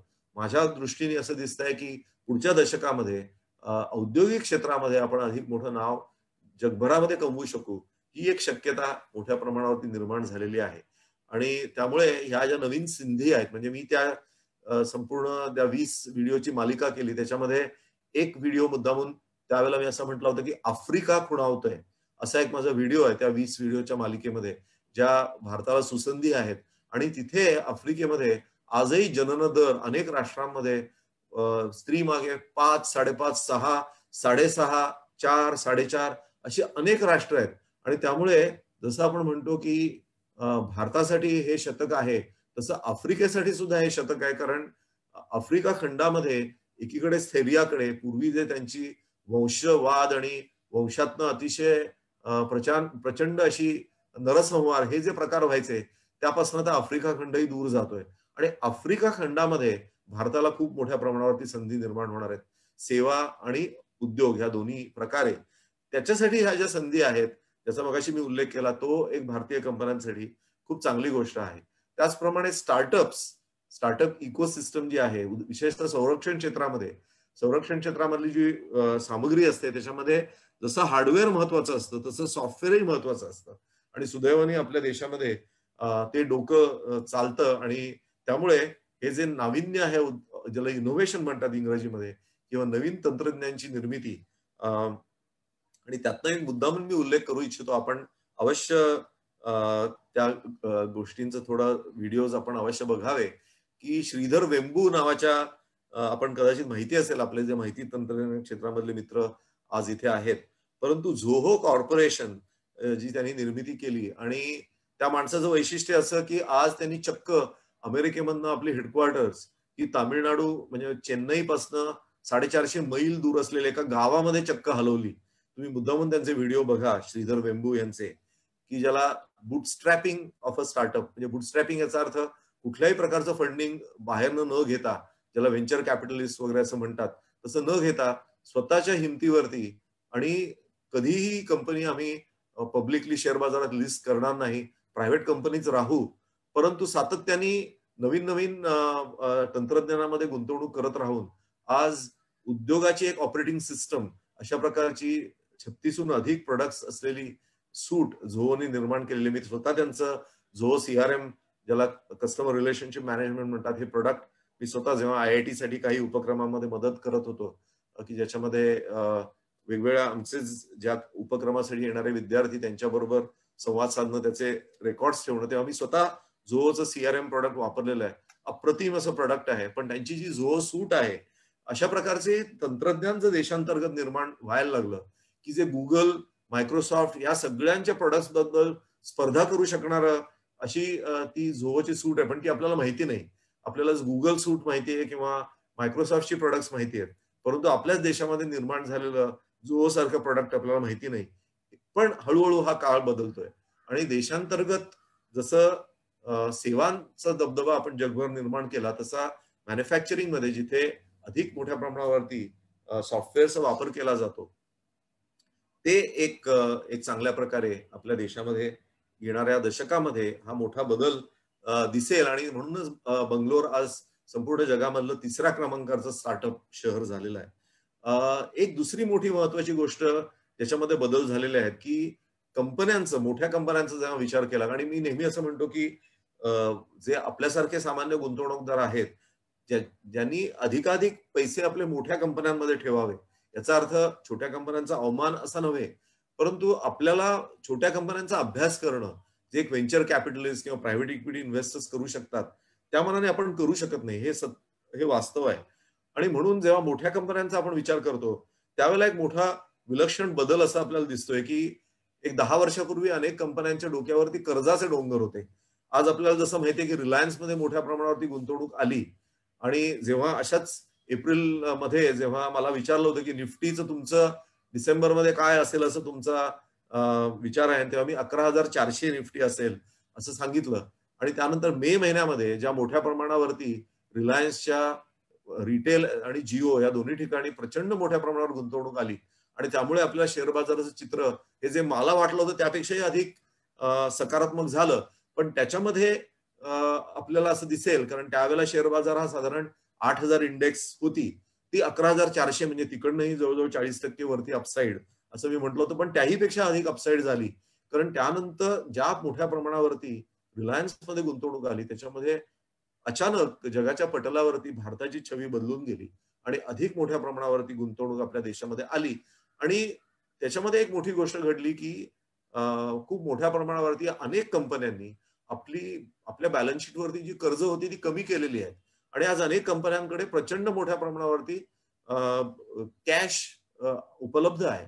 त्याचा उपयोग ते जगाच्या बाजारपेठांमध्ये कंपन्या खरेदी करणं किंवा भारतामध्येच अधिक चांगल्या प्रकारे गुंतवणूक करणं आणि ते स्टार्टअप्स मध्ये त्यांनी गुंतवणूक करणं, ह्याच्यामध्ये जो एक फायदा आपल्याला येणाऱ्या काळामध्ये दिसेल की सुदृढ ताळेबंद असणं, त्याचा फायदा देखील आपल्याला हा मिळणार आहे. आणि सगळ्यात शेवटी ज्याचा मी आधीच उल्लेख केला की या कोविड संकटातनच खूप मोठ्या संधी भारताला निर्माण होणार आहेत. म्हणजे उदाहरणार्थ त्या व्हिडिओ सिरीजमध्ये मी वर्क फ्रॉम होम मधून कशा संधी निर्माण होतील भारतासाठी असाही उल्लेख केला होता. त्याचा तर कुठल्या दिवशी एक्झॅक्टली मला आठवत नाही, पण 25 मार्च ते 13 एप्रिल या दरम्यान हा वर्क फ्रॉम होम भारतासाठी खूप मोठ्या प्रमाणावरती संधी निर्माण करेल असा आशावाद मी त्या व्हिडिओमध्ये निर्माण केला होता. आणि त्यातनं भारताला खूप मोठ्या संधी निर्माण होणार आहेत. विशेषतः ज्या अनेक स्त्रिया ह्या नोकरी सोडून बाहेर पडल्या, ज्यांच्या स्वतः बुद्धिमान आहेत, त्यांच्याकडे तंत्रज्ञान आहे, त्यांना पुन्हा एक संधी, आणि त्यातनं भारतीय कंपन्यांना संधी ही येणाऱ्या काळामध्ये निर्माण होऊ शकते. कारण त्या घर बसल्या पुन्हा एकदा सक्रिय होऊ शकतात, पुन्हा योगदान देऊ शकतात. त्यामुळे आणि जे एकंदरीत एस्टॅब्लिशमेंटची जी कॉस्ट आहे, जी आपल्या देशामध्ये खूप मोठी आहे इतर राष्ट्रांच्या तुलनेमध्ये, त्याच्यामधनं आज सगळ्या कंपन्या, अनेक कंपन्यांनी आता डिसेंबर 21 पर्यंत हे अशाच प्रकारे चालू राहणार आहे म्हणून सांगितलेलं आहे. आणि त्या सगळ्याचा परिणाम असा होणार आहे की त्याचे अर्थात पडसाद हे आपल्याला रिअल इस्टेट एकीकडे दिसतील, परंतु आपल्या देशाच्या दृष्टीने विचार केला तर आपलं जे एका प्रकारे स्पर्धात्मकता आहे आपल्या राष्ट्राची, ती जगाच्या बाजारपेठेमध्ये खूप मोठ्या प्रमाणावर वाढणार आहे. आणि ती म्हणून ही जी सगळी आर्थिक स्थित्यंतर आहेत, म्हणून मी आपल्या देशाला we are in a sweet spot असं म्हणतो, की जगामध्ये अस्थिरता वेगवेगळ्या प्रकारच्या येतील, पण त्या सगळ्यामधनं आपण खूप चांगल्या प्रकारे निभावणार आहोत असा खूप मोठी आशा. आणि म्हणूनच इथे एक डिस्क्लोजर मी देऊ इच्छितो की माझ्या स्वतःच्या सेव्हिंग्सच्या 90% अधिक भाग हा शेअर बाजारामध्ये आहे. याला कारण तेच आहे की I am extremely bullish about the opportunities in India. आता ही स्थित्यंतरे होत असतात आणि गुंतवणुकीच्या परताव्यावरती जे परिणाम करणारे घटक असतात त्याच्याबद्दल मी अधिक वेगाने उल्लेख करतो. फार त्याच्याबद्दल वेळ देत नाही, कारण आपल्याकडे वेळ मर्यादित आहे. आणि त्यानंतर जे वेगवेगळे जे गुंतवणुकीची माध्यमं आहेत त्याच्यावरती येणाऱ्या काळामध्ये काय परिणाम होतील हा माझा जो अंदेशा आहे त्याच्याबद्दल मी उहापोह करणार आहे.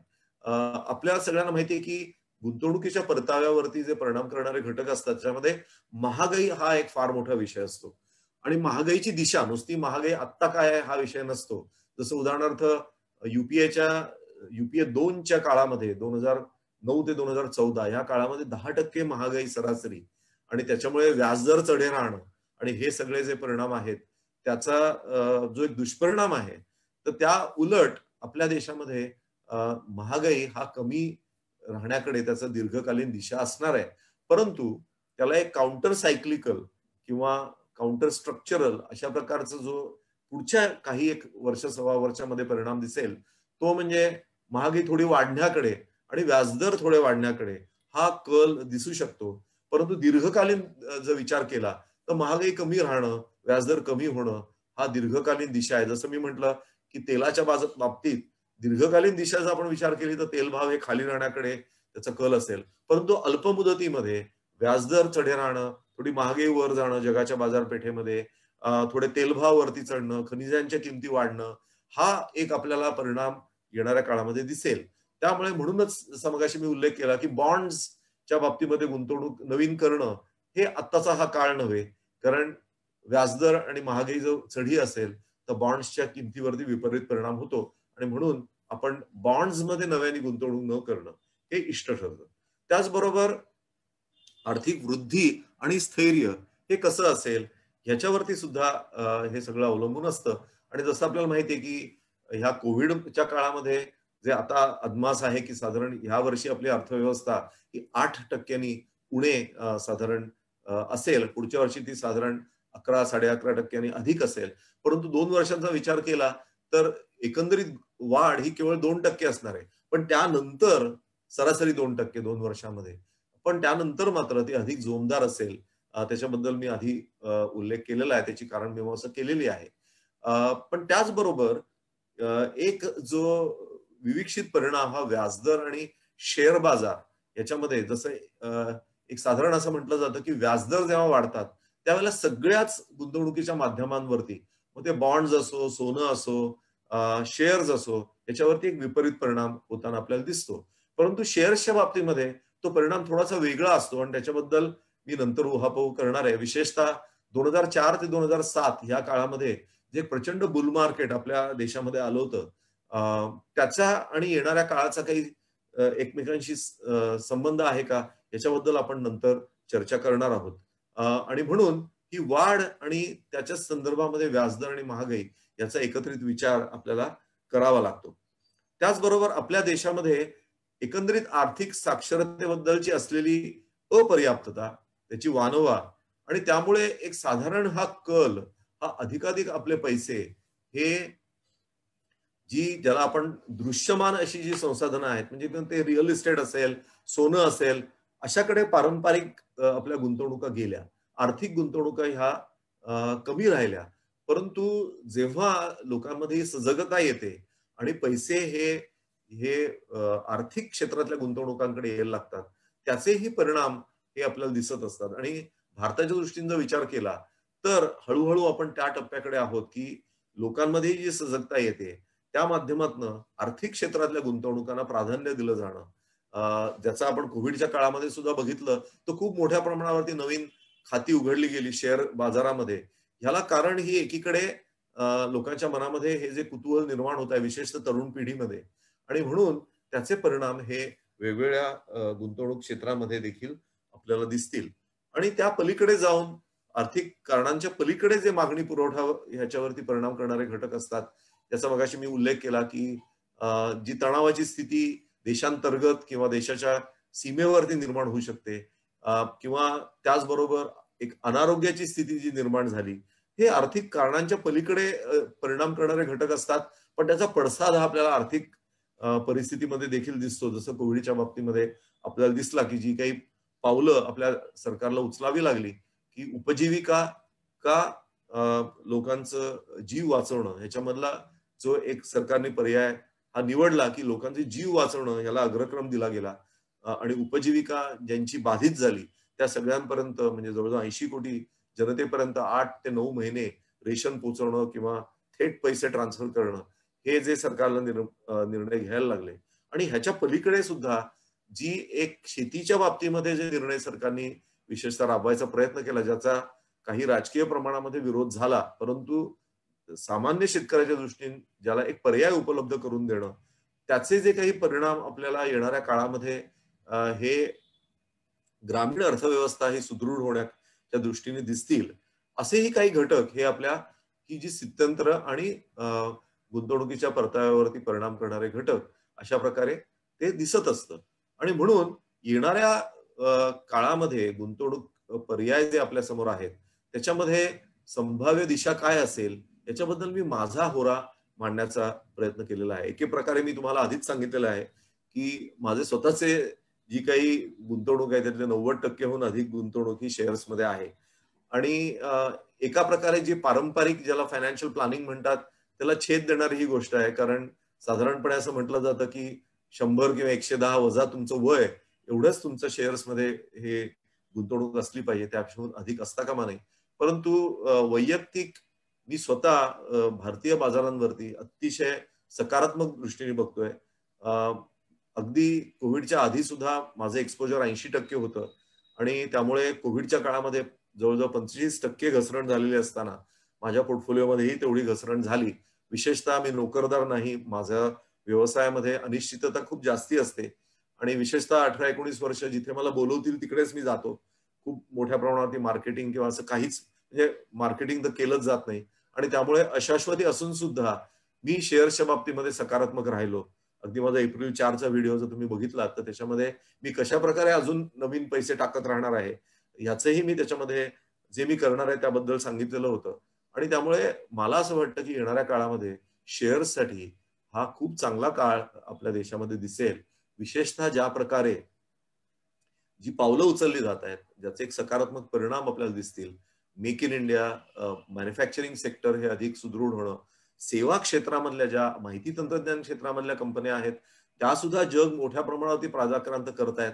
जर्मन मार्केट जे आतापर्यंत आपल्यासाठी खूप मोठं मार्केट नव्हतं, अमेरिकाही खूप मोठं मार्केट होतं, जर्मन मार्केट आता उघडायला लागलेलं आहे. इतरही अनेक राष्ट्रांमध्ये आपल्या या कंपन्या शिरकाव करतायत आणि त्याचा एक परिणाम आणि केवळ ते माहिती तंत्रज्ञान क्षेत्रापुरतं मर्यादित राहिलेलं नाही. इंजिनिअरिंग सर्व्हिसेस खूप मोठ्या प्रमाणावरती आपल्या देशामधनं किंवा बँकिंग बॅक ऑफिसेस खूप मोठ्या प्रमाणावरती आपल्या देशामध्ये आहेत आणि या सगळ्याचाच एक परिणाम आपल्याला एक आर्थिक गतिमानता आणि त्यातून शेअर्समध्ये त्याचं जे एक पडसाद दिसतील त्या दृष्टीने मी स्वतः अतिशय एक्स्ट्रीमली बुलिश ऑन शेअर्स आणि म्हणून जे माझं 80% एक्सपोजर होतं कोविडच्या आधी ते आता 90%च्या पुढे आहे. आणि म्हणूनच मला असं वाटतं अर्थात त्याच्यासाठी ज्या काही डिफेन्स मेकॅनिझम्स आपल्याला निर्माण करावे लागतात. कदाचित मी त्याच्याबद्दल परत कधीतरी बोलीन की एक डिफेन्सिव्ह इन्व्हेस्टिंग करणं हे सुद्धा आपल्याला अतिशय आवश्यक असतं. माझ्या युट्यूब व्हिडिओजमध्ये इंग्रजीमध्ये जे मालिका आहेत त्याच्यामध्ये मी त्याचा उहापोह केलेला आहे. त्याचा आपण अवश्य फायदा घेऊ शकता. पण हे डिफेन्सिव्ह इन्व्हेस्टिंगची आवश्यकता आहे. म्हणजे सातत्याने प्रॉफिट बुकिंग करणं, नाहीतर बऱ्याच वेळेला कर भरणं हे आपण त्याच्यापासून कर भरायला नको म्हणून प्रॉफिट बुकिंगही करत नाही. तसं न होता आपण सढळपणे कर भरला पाहिजे आणि त्याचबरोबर आपल्याला जिथे जिथे ह्या ज्या बाजारामध्ये संधी आहेत त्याच्यावरती माझे व्हिडिओ आहेत की कोविडच्या काळामध्ये सुद्धा ज्याला मी स्विच म्हणजे एका शेअरमधनं बाहेर पडून दुसऱ्या शेअरमध्ये आपण शिरू शकतो आणि त्याचा फायदा उठवू शकतो. तुम्ही माझ्या इंग्रजी व्हिडिओ मालिकेमध्ये जर बघितलं तर त्याच्या मी केस स्टडी दिलेल्या आहेत साधारण जून 2020 मध्ये निर्माण केलेली. तर अशा प्रकारची ही जी याचा आपण जर सजगपणे विचार केला तर ज्याला जसं तृप्तीजींनी परिचय माझा करून देताना किंवा या विषयाचा उपोद्घात करताना त्यांनी असं म्हटलं होतं की एक गुंतवणूक करताना आपल्याला सजगतेने गुंतवणूक करणं आणि याच्यामध्ये सजगता म्हणजे शेअर्समध्ये एक्सपोजर आहे ठीक आहे, पण त्याच वेळेला त्याचा ऍक्टिव्ह मॅनेजमेंट म्हणजे जेव्हा एखादी चांगली संधी आहे आपल्याला शेवटी मंडळी कसं असतं की गुंतवणूक कुठे आपण करायची की जिथे मी नेहमी म्हणतो की व्हॅल्यू आणि प्राइस याच्यामधली गॅप तफावत सर्वाधिक आहे. त्याचं खरं असलेलं मूल्य आणि त्याचं आत्ता बाजारातलं असलेलं मोल ह्याच्यामध्ये जे जी तफावत आहे तिथे आपण अधिकाधिक फायदा आपण उचलला पाहिजे आणि शेअर बाजार ह्या संधी देत असतं आपल्याला. म्हणून वेळ आली तरी सुद्धा एका शेअरमधनं दुसऱ्या शेअरमध्ये शिरणं आणि परत आपण त्याला रिव्हर्स त्या पोझिशन्स करणं अशा प्रकारे सुद्धा आपण अधिकाधिक क्रिएटिव्ह किंवा ज्याला आपण म्हणू की एक आपल्या एकंदरीत अभ्यासाचा वापर करून आपण शेअर्समध्ये गुंतवणूक करू शकतो. सोनं जसं गेल्याही वर्षी मी म्हटलं होतं एप्रिल 2020च्या आपल्याच अर्थविभागाच्या कार्यक्रमामध्ये की सोनं हे तात्कालिक दृष्ट्या हे अधिक चमकलं तरी सुद्धा दीर्घकालीन दृष्टीने सोन्याची पण खूप मोठी सायकल्स आहेत. आपल्याला कदाचित आठवत असेल 2012 साली सोनं 32,000वरती होतं आणि त्यामुळे आत्ता जरी आपण बघितलं की 52,000वरती गेलं 2020च्या काळामध्ये, तरी एकंदरीत जर परताव्याचा तुम्ही विचार केला 32,000चं पीक 2012 सालचं आणि 52-53 हजाराचं पीक हे 2020 सालचं, तरी जर तुम्ही विचार केला तर त्याच्यापेक्षा अधिक संधी या शेअर बाजारामध्ये असतात. त्यामुळे सजगतेने मराठी माणसांनी हे शेअर्सकडे एक चांगला पर्याय म्हणून बघितलं पाहिजे. विशेषतः आपण जे मुदत ठेवीमध्ये गुंतवणूक करत असतो तेव्हा आम्ही नेहमी म्हणतो, आपण एक साधं उदाहरण घेऊया की महागाई समजा आपण असं धरून चालू की 5% आहे आणि प्रत्यक्ष वृद्धी अर्थव्यवस्थेमधली ही 8 किंवा 9% सरासरी आपण असं धरू येणाऱ्या काळामध्ये असेल किंवा 7 ते 8% आहे. तर मुदत ठेवीमध्ये आपण जेव्हा पैसे गुंतवतो किंवा बॉन्ड्समध्ये पैसे गुंतवतो त्यावेळेला ह्या महागाईवरचा एक आपल्याला परतावा मिळत असतो. म्हणजे ह्याचे दोन भाग आहेत, 5% आणि वरचे 7 किंवा 8%. तर बॉन्ड्स तुम्हाला 5%वरती काही ना काहीतरी किंवा मुदत ठेवी ज्या असतात त्या तुम्हाला त्या 5%वरती तुम्हाला तो परतावा देत असतात. परंतु ही जी वाढ आहे अर्थव्यवस्थेमधली, ती वाढीचा लाभ हा आपल्याला कर्ज रोख्यामध्ये किंवा मुदत ठेवीमध्ये होत नाही. म्हणून आपण एखाद्या बँकेमध्ये मुदत ठेवी ठेवत असतो, पण त्या बँकेचे जे समभागधारक आहेत, शेअर होल्डर्स आहेत, ते खूप अधिक प्रमाणामध्ये नफा कमवत असतात. कारण वाढ जी आहे त्याचा लाभ त्यांना होत असतो आणि आपण केवळ मुदत ठेवीच्या माध्यमातून ही जी महागाई आहे त्याच्यावरती आपला फक्त मार्ग शोधत असतो. त्यामुळे कर्ज रोखे काय किंवा मुदत ठेवी काय ह्यांच्या ज्या मर्यादा आहेत त्या ओळखून आपण अधिक डिफेन्सिव्ह इन्व्हेस्टिंगच्या माध्यमातून शेअर्सकडे सजगतेने वळलं पाहिजे. आणि माझ्या दृष्टीने हा येणाऱ्या काळामध्ये हा भारतासाठी सुवर्ण काळ आहे. सोनं, जसं मगाशी मी म्हटलं की सोन्याच्या बद्दल म्हणजे आपल्या घरामध्ये जर आपण विचार केला तर दागदागिन्यांच्या स्वरूपामध्ये सहज त्यांनी आपण आपल्या घरामध्ये 50 ते 100 तोळे सोनं असतं. आणि म्हणजे एका प्रकारे जर विचार केला तर आजही तुमचं एक्सपोजर 25 लाख ते 50 लाख हे सोन्याला असतं. त्या पलीकडे जाऊन सोन्यामध्ये गुंतवणूक करावी असं मला कधी आकर्षण वाटलं नाही. कारण शेअर बाजारच आज जर तुम्हाला चांगला परतावा अधिक सजगतेने देऊ शकत असेल आणि त्याच्यामध्ये होणाऱ्या ज्या वध घट जी आहे त्याचाही जर आपण अभ्यास केला तर त्याही दृष्टीने जसं आपण म्हणतो की हे जे समुद्रामध्ये वेगवेगळ्या प्रकारे सर्फिंग करत असतात ते त्या लाटांचा आनंद घेत असतात आणि एकदा आपल्याला लाटा समजल्या की आपण त्या लाटांवरती सहजतेने स्वार होऊ शकतो. आणि म्हणून माझ्या दृष्टीने माझी गुंतवणूक ही अर्थातच I would always vote for share market.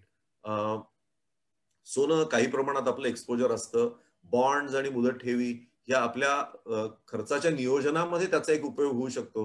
पण त्या पलीकडे मी त्याला विशेष महत्व देत नाही. जेव्हा जेव्हा आपण अधिक चांगल्या प्रकारे शेअर बाजारात गुंतवणूक करू शकतो त्यावेळेला एक आपल्याला स्थैर्य असावं म्हणून कर्ज रोखे आणि मुदत ठेवी यांच्याकडे बघणं हे त्याच्या एक उपयुक्तता पण आहे, पण त्याच्या मर्यादा देखील आहेत. आणि विशेषतः येणाऱ्या काळामध्ये कर्ज रोख्यांच्या किमती ह्या थोड्याशा नरम असण्याकडे पुढच्या वर्ष सव्वा वर्षामध्ये त्याचा कल असेल. त्यानंतर पुन्हा एकदा ते कर्ज रोखे एक निदान आपल्याला महागाईवरती एक निदान 1.5-2-2.5% परतावा अधिक मिळेल एवढा परतावा हे कर्ज रोखे नक्की देऊ शकतील. मुदत ठेवीमध्ये गुंतवणूक करत असताना आपल्याला येणाऱ्या काळामध्ये म्हणजे किंवा आता तुम्हाला जर मुदत ठेव ठेवायची असेल तर ती दीर्घकाळासाठी ठेवू नका. कारण आता तुम्ही जर पैसे हे दीर्घकाळाच्या मुदत ठेवीमध्ये पैसे अडकवून ठेवलेत तर तुम्हाला कदाचित वर्षानंतर व्याजदर वाढलेले असताना, कारण आता जेव्हा अर्थव्यवस्थेला चालना परत एकदा मिळतेय त्यावेळेला कर्जाची मागणी वाढायला लागते, व्याजदर चढे व्हायला लागतात आणि अशा वेळेला मुदत ठेवींवरची व्याज पण वाढायला लागतात. त्यामुळे आत्ताच तुम्ही 5 वर्षाचे जर मुदत ठेवींमध्ये पैसे अडकवून ठेवलेत तर पुढच्या वर्षामध्ये जे वाढीव व्याज तुम्हाला मिळू शकतं त्याच्यापासून तुम्ही मुकू शकता. आणि म्हणून मुदत ठेवीमध्ये ठेवायचे असतील तर अल्पकालिक ठेवाव्या आणि अधिक व्याजदराचा लाभ हा तुम्हाला माझ्या होऱ्याप्रमाणे 2021-22 मध्ये घेता येईल जर तुम्हाला मुदत ठेवीमध्ये ठेवायचं असेल तरच. रिअल इस्टेटच्या बाबतीमध्ये मी एवढंच म्हणेन की रिअल इस्टेट हे काही देशभरासाठी एका प्रकारचं मार्केट असं नसतं. त्याला रिअल इस्टेटमध्ये ज्याला मायक्रो मार्केट्स म्हणतात तशा प्रकारे ते काम करत असतं. परंतु एक साधारण आपल्याला असं म्हणता येईल की जे वर्क फ्रॉम होम मुळे जी एक वेगळ्या प्रकारचा बदल हा होतोय त्याचा एक दुष्परिणाम आपल्याला कमर्शियल रिअल इस्टेटच्या बाबतीमध्ये दिसेल. आणि हळूहळू जिथे कमर्शियल प्रोजेक्टसाठी त्यांनी प्लॅन केले असतील तिकडनं ते रेसिडेन्शियल मध्ये वळवण्याकडे सुद्धा त्यांचा कल राहू शकतो. दुसरा जो एक मोठा भर येणाऱ्या काळामध्ये सरकार देणार आहे ते म्हणजे ज्या मेट्रो होऊ घातलेल्या त्या आहेतच, पण त्याच्याबरोबरच ज्या हलक्या अशा प्रकारच्या मेट्रो लाईन्स आहेत की ज्या माध्यमातून सर्व दूर लोकांना दळणवळणाची साधनं त्यांना उपलब्ध होऊ शकतील. आणि त्याचबरोबर पब्लिक ट्रान्सपोर्टेशन जवळजवळ 15,000 बसेससाठी सरकारने ह्या अर्थसंकल्पामध्ये प्रावधान केलेलं आहे. थोडक्यात येणाऱ्या काळामध्ये प्रयत्न असा असणार आहे की पायाभूत साधनं चांगल्या प्रकारची असतील आणि लोकांना एक परवडण्यासारखी घरं ही सहजतेने उपलब्ध व्हावीत आणि त्यांना शहरामध्ये सुद्धा सहजतेने प्रवास करता यावा. आणि ह्या दृष्टीने जे एक आकर्षण मोठ्या शहरांचं होतं ते आकर्षण कमी होत आहे. जसं मी तुम्हाला श्रीधर वेंबूंचं सांगितलं की चक्क चेन्नईपासून 450 मैल दूर त्यांनी एका गावामध्ये आपलं झोहो कॉर्पोरेशनचं हेडक्वार्टर्स, जी आज एक खूप मोठी कंपनी झालेली आहे, पण ती पब्लिकली लिस्टेड नाहीये. आणि ह्या ज्या प्रकारच्या एक जे बदल आहेत ते बदल हे अधिक वेगवान होणार आहेत. की आपल्या दुर्दैवाने आपली कुठलीच शहरं अशी नाही आहेत की जी हाँगकाँग किंवा सिंगापूरला एक पर्यायी रिजनल सेंटर म्हणून उभे राहू शकतील. आपण अर्थात एक इंटरनॅशनल फायनान्शियल सेंटरचा प्रयत्न करतोय, हे आपण प्रयत्न करूच नक्की. परंतु नक्कीच मुंबई, दिल्ली किंवा चेन्नई किंवा बंगलोर ही हाँगकाँग आणि सिंगापूरला एक एशिया पॅसिफिक मधलं रिजनल हेडक्वार्टर म्हणून पर्याय व्हायची शक्यता मला आज तरी दिसत नाही. आणि त्यामुळे जे एक शहरांमध्ये रिअल इस्टेटमध्ये गुंतवणूक करण्याचं जे एक आकर्षण होतं पूर्वी आणि मोठ्या प्रमाणावरती रिअल इस्टेट मधलं गुंतवणूक ही करामध्ये ज्या काही तुम्हाला फायदे मिळत होते त्या अनुसरून जगभरामध्ये रिअल इस्टेटच्या किमती वाढल्या असं गेल्या दशकामध्ये दिसतं. परंतु तो प्रवाह मात्र आता आटेल असं माझा एक होरा आहे. आणि त्यामुळे रिअल इस्टेटमध्ये खूप अग्रेसिव्हली गुंतवणूक करावी असं माझी मनोभूमिका नाही. त्यामुळे मंडळी मी एक साधारण हे जे स्थित्यंतर आहेत आणि जे प्रवाह आहेत त्याचा मागोवा घेतला आणि येणाऱ्या काळामध्ये या वेगवेगळ्या जे गुंतवणूक पर्याय आहेत त्यांच्यावरती संभाव्य परिणाम काय असतील याच्याबद्दल माझी जी मनोभूमिका आहे ती मी आपल्यासमोर मांडायचा प्रयत्न केला. जो मला वेळ दिला होता 1 तास, त्याच्यापेक्षा मी 12 मिनिटं जास्ती घेतली. अर्थात मला थोडीशी मुभा त्यांनी दिली होती की जर अधिक उहापोह करायला लागला तर तुम्ही तो अवश्य करा. त्याप्रमाणे मी त्याची मुभा घेऊन आपला 12 मिनिटं अधिक वेळ घेतला. पण आपण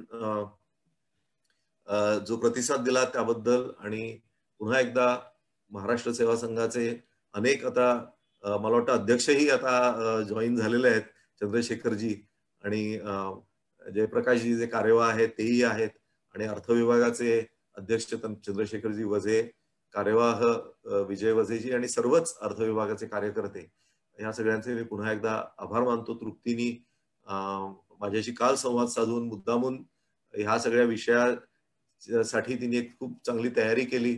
माझा परिचय अतिशय खूप मोठा करून दिला. मी खरं तिला म्हटलं होतं की माझ्याबद्दल कमी बोल, विषयाबद्दल अधिक बोलणं हे संयुक्तिक आहे.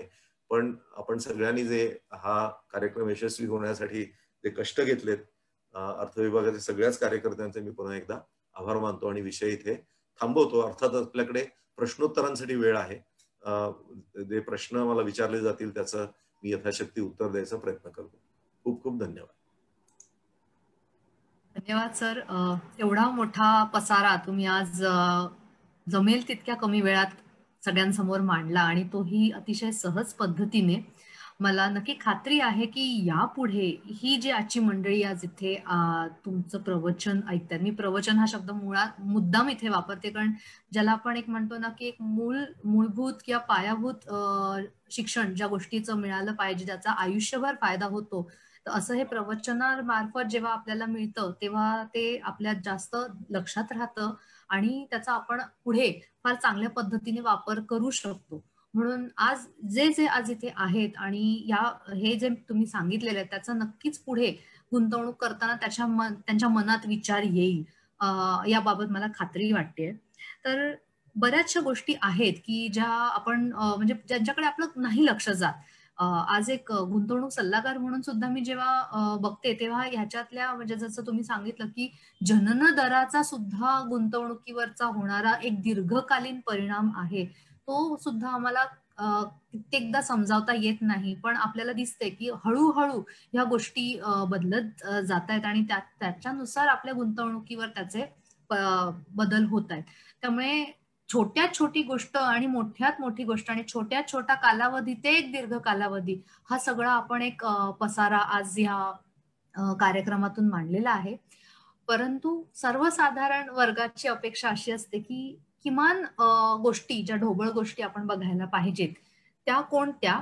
आणि याच्यातून मला असं वाटतं की जेवढा आपला एक गुंतवणुकीचा पसारा थोडका, मॅनेजेबल ज्याला आपण म्हणतो इंग्लिशमध्ये असेल, तेवढं आपल्याला त्याच्या संदर्भातला निर्णय घेणं सोपं पडतं. आणि म्हणून जास्त शेअर्स किंवा जास्त इन्व्हेस्टमेंट्स आपल्या पोर्टफोलिओमध्ये नसाव्यात आणि मॉनिटरिंग त्याचा एक आढावा घेणं हे रेग्युलर असावं. खासकर असे जेव्हा इव्हेंट्स अशा घटना घडतात की ज्याच्यातून एक दूरगामी चित्र आपल्याला आत्ता जरी स्पष्ट होत नसलं तरी पुढे येणाऱ्या काळात होईल. तर कोणते 3-4 हे आहेत ढोबळ मापदंड आहेत किंवा मायने आहेत जे आपण लक्षात ठेवले पाहिजेत, की हे बघितल्यावर तुम्हाला साधारण अंदाज येतो. तर तुम्ही कोणत्या गोष्टींकडे लक्ष ठेवायला सांगाल?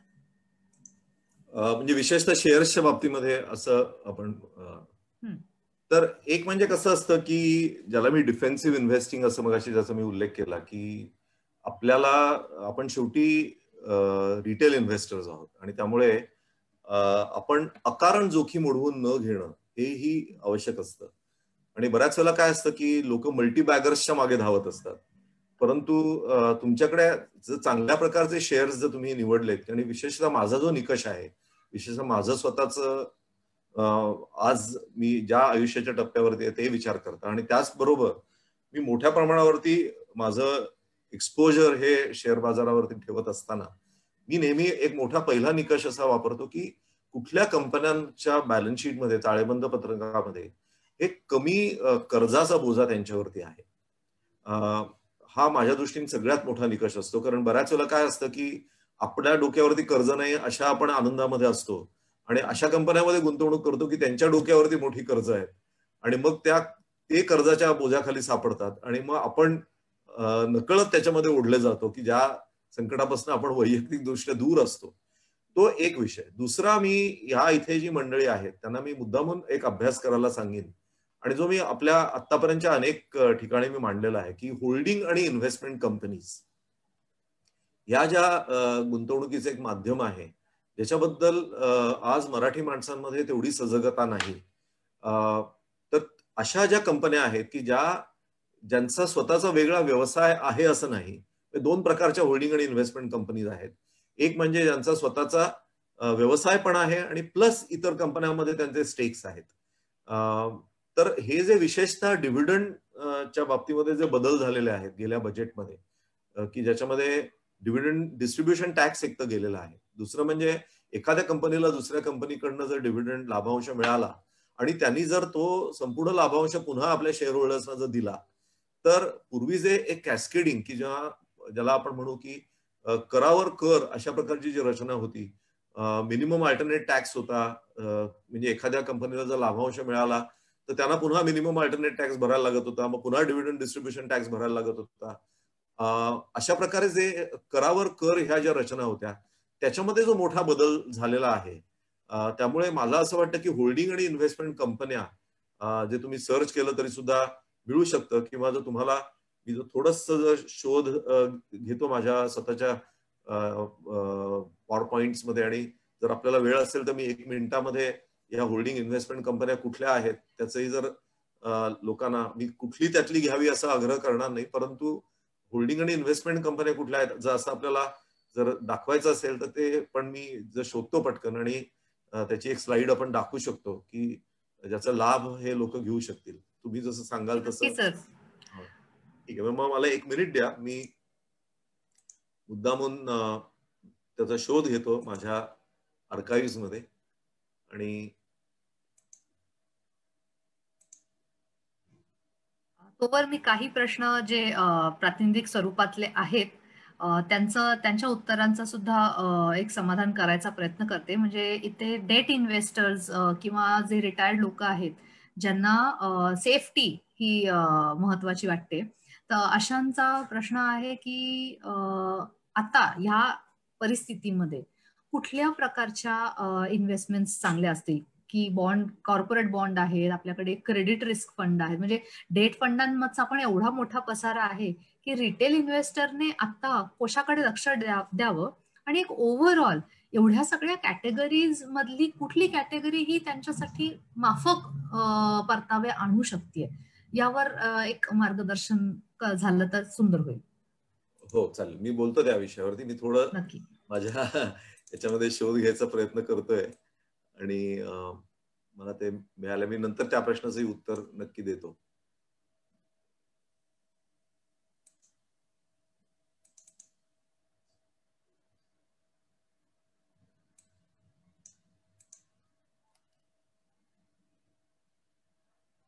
हा, मी आता शेअर करतो परत एकदा आणि ते दिसतंय ना, फक्त तुम्ही मला सांगा. दिसतंय का स्लाइड ती? हो हो, व्यवस्थित. तर मी इथे फक्त वेगवेगळ्या प्रकारचे जे इन्व्हेस्टमेंट अँड होल्डिंग कंपन्या आहेत त्यांचा इथे उल्लेख आपल्या समोर करतोय. याच्यामध्ये अर्थात आपण स्वतः अभ्यास करावा जरूर, पण मी आपलं लक्ष अशासाठी फायनान्स आणि होल्डिंग कंपन्यांकडे वेधतोय. त्याला कारण असं की हे जे डिव्हिडंड मध्ये झालेले बदल आहेत त्याचा एक सकारात्मक परिणाम आपल्याला येणाऱ्या काळामध्ये या ज्याला होल्डिंग कंपनी डिस्काउंट म्हटला जातो. होल्डिंग कंपनी डिस्काउंट म्हणजे काय असतो, तर त्यांच्याकडे त्यांच्या ज्या गुंतवणुका आहेत स्वतः त्यांनी केलेल्या, आणि त्याचं जर आपण एक मूल्यांकन केलं, म्हणजे जसं एखादा म्युच्युअल फंड असतो तसं म्युच्युअल फंडाचं जर आपण त्याचा एनएव्ही काढला जातो, हा रोज काढला जातो आणि तो आपण काही त्याचा संपूर्णपणे त्यांचा पोर्टफोलिओ काही बघत नाही, पण तो एनएव्ही आपण विश्वास ठेवतो. इथे सुद्धा आपण जर त्यांच्या गुंतवणुकांचा जर अभ्यास केला आणि विशेषतः त्यांनी ज्या इतर उद्योगांमध्ये गुंतवणुका केलेल्या आहेत त्याच्याबद्दल आपण जर अभ्यास केला आणि जर निर्णय घेतला, तर त्यातलं जर काही निवडक इन्व्हेस्टमेंट आणि होल्डिंग कंपन्यांमध्ये जर आपण गुंतवणूक केली, तर त्याचा एक चांगला फायदा हा अशासाठी होऊ शकतो की येणाऱ्या काळामध्ये जे डिव्हिडंड जे कर प्रणाली आहे त्याच्यामध्ये जे बदल झालेले आहेत त्याचा पडसाद हा आपल्याला साधारण 22-23 पासनं दिसू शकतो. ह्याला कारण असं की 20-21 हे वर्ष तर कोविडचंच गेलं. 21-22 म्हणजे आता जो या वर्षीचे जे त्यांना मिळणारं डिव्हिडंड उत्पन्न आहे अशा होल्डिंग कंपन्यांना, ते थोडंसं आटलेलं असं असेल. परंतु पुढच्या वर्षी त्यांना घसघशीत डिव्हिडंड्स परत एकदा मिळायला लागतील आणि त्या वर्षात त्यांना मिळालेले जे डिव्हिडंड आहेत त्यावरती त्याच्यानंतरच्या काळामध्ये जेव्हा ते डिव्हिडंड देतील ते 22-23 उजाडेल. 22-23 पर्यंत आपल्याला या कंपन्यांमध्ये आपल्याला अधिक चांगले लाभांश दिसायला लागतील. आणि म्हणून माझा होरा असा आहे की जे आतापर्यंत होल्डिंग कंपन्यांचा डिस्काउंट जो होता, म्हणजे त्यांचं जर त्यांनी केलेल्या गुंतवणुका जर बघितल्या, त्यांचा जो पोर्टफोलिओ होता त्याच्यावरती डिस्काउंट्स हे खूप अधिक प्रमाणामध्ये होते. आणि माझा होरा आहे, I may be wrong and I reserve that right to be wrong, पण 22-23 पर्यंत ते डिस्काउंट्स हे कमी व्हायला लागतील, कारण लोकांना त्यांची जी उपयुक्तता आहे, पूर्वी होल्डिंग आणि इन्व्हेस्टमेंट कंपन्यांवरती डिस्काउंट अशासाठी होते की त्याच्यावरती जी कर प्रणाली होती दॅट वॉज व्हेरी इनएफिशियंट. म्हणजे आधी कंपन्याला जर लाभांश मिळाला तर त्याच्यावरती त्यांना मिनिमम अल्टरनेट टॅक्स भरायला लागत होता, मग डिव्हिडंड डिस्ट्रीब्युशन टॅक्स भरायला लागत होता. So there was a cascading effect. तो कॅस्केडिंग इफेक्ट माझ्या दृष्टीने 2020च्या बजेटमध्ये गेला, पण त्याचे पडसाद अजूनही दिसेपर्यंत काळ जाईल. आणि म्हणून या कंपन्यांमध्ये ज्या प्रमाणामध्ये लोकांनी गुंतवणूक करायला पाहिजे ते अजूनही त्याच्यामध्ये लक्ष गेलेलं नाहीये असं मला वाटतं. आणि म्हणून त्याच्यामध्ये एक दुसरा जो फायदा आहे की ह्या बहुतांश कंपन्या, यातल्या सगळ्या नव्हे, म्हणून प्रत्येक कंपन्याचा तुम्ही अवश्य अभ्यास करा. पण ज्या कंपन्यांच्या बॅलन्स शीट्सवरती कर्ज कमी आहेत तिथे तुम्हाला हा जो मी मगाशी जो विषय सांगितला की सामान्य माणसाने शक्यतो अशा कंपन्यांमध्ये गुंतवणूक करावी की जिथे कर्जाचा बोजा कमी असेल. अर्थात बँका आणि एनबीएफसी हा त्याला अपवाद आहे, कारण बँका आणि एनबीएफसीनं जर कर्ज त्यांनी घेतली नाही तर त्यांना धंदाच करता येणार नाही. त्यामुळे बँक आणि एनबीएफसी हा अपवाद वगळता अशा ज्या कंपन्या आहेत की ज्या मॅन्युफॅक्चरिंग उद्योगामध्ये गुंतवणूक करतात पण त्यांचा कर्जाचा बोजा कमी आहे, अशा ठिकाणी रिटेल इन्व्हेस्टर्सनी गुंतवणूक करावी. मल्टी बॅगर्स एखादी स्मॉल कॅप किंवा तुमच्या पोर्टफोलिओमध्ये असणं ठीक आहे, एखादी मिड कॅप असणं ठीक आहे, जिथे तुम्ही अधिक अभ्यास करता, तुम्हाला त्या क्षेत्राची माहिती आहे, ते तुम्ही करायला काही हरकत नाही. आता जे डेट विषयक जो प्रश्न होता त्याच्यामध्ये मी असं नेहमी म्हणतो की ज्याचा मगाशी मी उल्लेख केला की येणाऱ्या काळामध्ये हा जे बॉन्ड फंड्स आहेत ह्याच्यावरचा परतावा हा जसं आपण बघितलं नोव्हेंबर ते फेब्रुवारीच्या काळामध्ये तो उणे सुद्धा मिळाला कितीतरी लोकांना. कारण जे मगाशी मी सांगितलं की व्याजदर जसे वाढायला लागते बाजाराची अपेक्षा, महागाई वाढेल अशा भीतीने किंवा वित्तीय तुटीच्या भीतीने, त्यावेळेला बॉन्ड फंड्स हे प्रेशर खाली असतात. आणि ती प्रक्रिया मला असं वाटतं की पुढचे वर्ष सव्वा वर्ष तरी ती तशीच राहील. पण तरी सुद्धा ज्यांना अधिक दीर्घ मुदतीसाठी गुंतवणूक करायची असतील त्यांनी जर अजून अजून थोडी थांबलं तर आपले हे जे सरकारी कर्जरोख्यांवरचं यील्ड जे असतं त्याचं तुम्ही सीएनबीसी वरती किंवा तुमच्या ब्रोकर्सच्या माध्यमातून तुम्हाला ते कळू शकतं. साधारण ते जे पूर्वी 5.8% एवढं खाली गेलेलं होतं ते आता 6.20% वाढलेलं आहे. माझा होरा असा आहे की ते अजूनही वाढू शकतं. ते साधारण 6.5 6.6% इथपर्यंत जेव्हा वाढेल त्यावेळेला तुम्ही अशा गिल्ड फंडामध्ये गुंतवणूक करू शकता.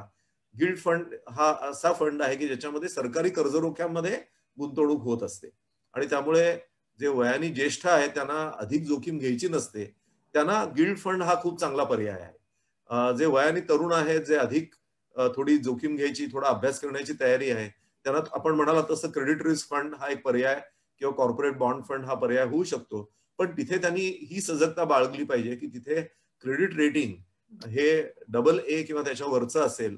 अशाच ठिकाणी जर गुंतवणूक होत असेल तर क्रेडिट रिस्क फंड किंवा बॉन्ड फंड मध्ये जायला हरकत नसते. परंतु बऱ्याच वेळेला कधी कधी गुंतवणूकदार असे विचारतात की इथे मला परतावा खूप चांगला मिळणार आहे, 10-11% मिळणार आहे, पण क्रेडिट रेटिंग फक्त A आहे. तर मी सांगेन की तेवढी जोखीम जर तुम्ही घेणार असाल तर शेअर बाजाराच्या इंडेक्स फंड मध्ये पैसे गुंतवा, जो तुम्हाला दर शेकडा खूप दीर्घकालीन दृष्टीने विचार केला तर 13% परतावा जर तुम्ही 2003 पासून आतापर्यंत बघितलं तर 13% परतावा हा इंडेक्स फंडानेच दिलेला आहे. मग इंडेक्स फंडामध्ये तुम्ही गुंतवू शकता. कारण मगाशी मी म्हटलं तसं की इंडेक्स फंड शेवटी काय करतो तर देशातल्या सगळ्यात मोठ्या ज्या 50-30 कंपन्या आहेत त्याच्यामध्ये गुंतवणूक करत असतो. आणि म्हणून मी शक्यतो निफ्टी इंडेक्स फंड घ्या असं म्हणतो, कारण 50 मोठ्या कंपन्यांमध्ये तुमची ही गुंतवणूक विभागलेली असते आणि तुम्हाला थोडं वरखाली जर होण्याची किंवा त्याचा अभ्यास करण्याची तयारी असेल तर इंडेक्स फंड सारखा दुसरा चांगला गुंतवणुकीसाठी पर्याय नाही. तो अर्थातच बॉन्ड फंड नव्हे, तो शेअर्स मधला फंड आहे. पण तिथे आपण सजगतेने बाजारातल्या ज्या वरखाली होत असतं त्याचा जर अभ्यास केला आणि चांगल्या जेव्हा काळ असतो म्हणजे थोडक्यात मार्केट जेव्हा तुटलेलं असतं त्यावेळेला जर आपण गुंतवण्याची एक शिस्त बाळगली तरी सुद्धा आपल्याला इंडेक्स फंड दीर्घकाळासाठी बॉन्ड आणि गिल्ड फंडापेक्षा पण चांगला परतावा देऊ शकतात. आणि त्या ज्या गुंतवणूक केलेल्या कंपन्या आहेत त्या कंपन्यांनी बऱ्याच मोठ्या प्रमाणावरती आपल्या डोक्यावरची कर्ज कमी केलेली आहेत. त्यामुळे त्याच्यामधली जी पूर्वीची जी एक रिस्क होती ती ऍज इट इज कमी झालेली आहे. आणि म्हणून विशेषतः मराठी माणसांनी त्याच्याकडे सजगतेने बघितलं पाहिजे. केवळ सुरक्षिततेच्या नावाखाली आपण आपले जी काही एक परतावा चांगला मिळण्याची सुसंधी असते ती गमावून बसू नये असंही मला वाटतं. सर, बँकांच्या बाबतीत आपण बऱ्याच बोललोय. तर एक कोऑपरेटिव्ह सेक्टर मधल्या बँकांच्या सेफ्टी बाबत एक प्रश्न आहे आणि त्याचबरोबर ओव्हरऑल जे बँकिंग सेक्टर मधलं प्रायव्हेटायझेशनचं धोरण सरकारने या बजेटमध्ये आखलंय, तर त्यावर तुमची मतं ऐकायला आवडेल आम्हाला. सहकारी बँका सुद्धा खूप चांगल्या मॅनेज्ड अशा अनेक सहकारी बँका आहेत. मी नाव घेत नाही पण एका सहकारी बँकेच्या संचालकपदी मी देखील होतो. विशेषतः बँकांचा अभ्यास करताना केवळ एक आपलं नातेसंबंध एवढाच विचार न करता बँकांच्या बद्दल जे निकष असतात म्हणजे उदाहरणार्थ कॅपिटल ॲडिक्वसी रेशो काय आहे त्यांचा ग्रॉस एनपीए रेशो किती आहे, नेट एनपीए हा 0च्या जवळ आहे की नाही, कॅपिटल ॲडिक्वसी रेशो हा निदान 14% तरी आहे की नाही, आरबीआय 12% म्हणतं. विशेषतः त्यांच्याकडे जर फॉरेन एक्सचेंज बिझनेसचं लायसन्स असेल तर निदान 12% असावं असं आरबीआयचा आग्रह आहे. पण निदान ते 14% असावं असा आग्रह आपण धरू शकतो. म्हणजे आपल्यासाठी एक सेफ्टी आपण धरू शकतो. आणि अशा निकषांवरती ज्या कोऑपरेटिव्ह बँका सहकारी बँका ह्या खऱ्या उतरतील तिथे डिपॉझिट्स ठेवायला काहीच हरकत नाही असं मला वाटतं. एक साधारण जो खाजगीकरणाचा प्रवाह आहे, आपल्याला लक्षात ठेवायला लागेल की त्याचं सरकारीकरण व्हायच्या आधी त्या खाजगी क्षेत्रामध्येच होत्या बँका. आणि बरोबर. परत सरकार त्यांना खाजगी क्षेत्राला सुपूर्द करताय, म्हणजे फार मोठं काहीतरी सरकार गुन्हा करताय अशा मानसिकतेमध्ये आपण राहण्याची आवश्यकता नाही.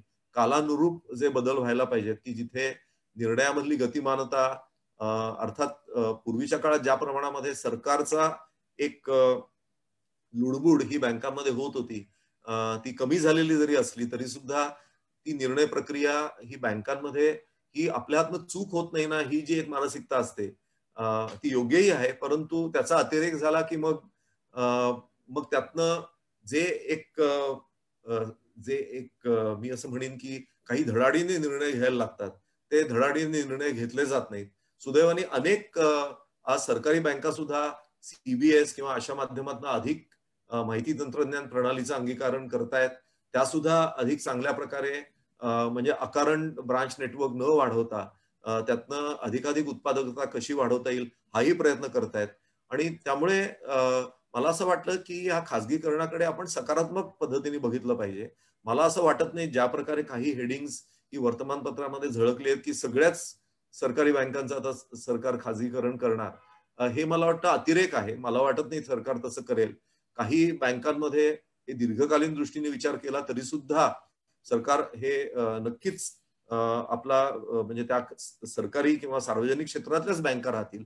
परंतु सरसकट ज्या पूर्वापार सार्वजनिक क्षेत्रामधल्या बँका होत्या त्यांचं विलिनीकरण किंवा खाजगीकरण या दिशेने तो प्रवाह हा निश्चित असणार आहे. आणि म्हणूनच त्या बँकांचे जे एक आर्थिक निकष आहेत त्याच्याकडे आपण सजगतेने बघणं, केवळ ही सार्वजनिक क्षेत्रामधली आहे म्हणून आपल्याला त्याचा काही विचार करायला आवश्यकता नाही असा विचार न करणं.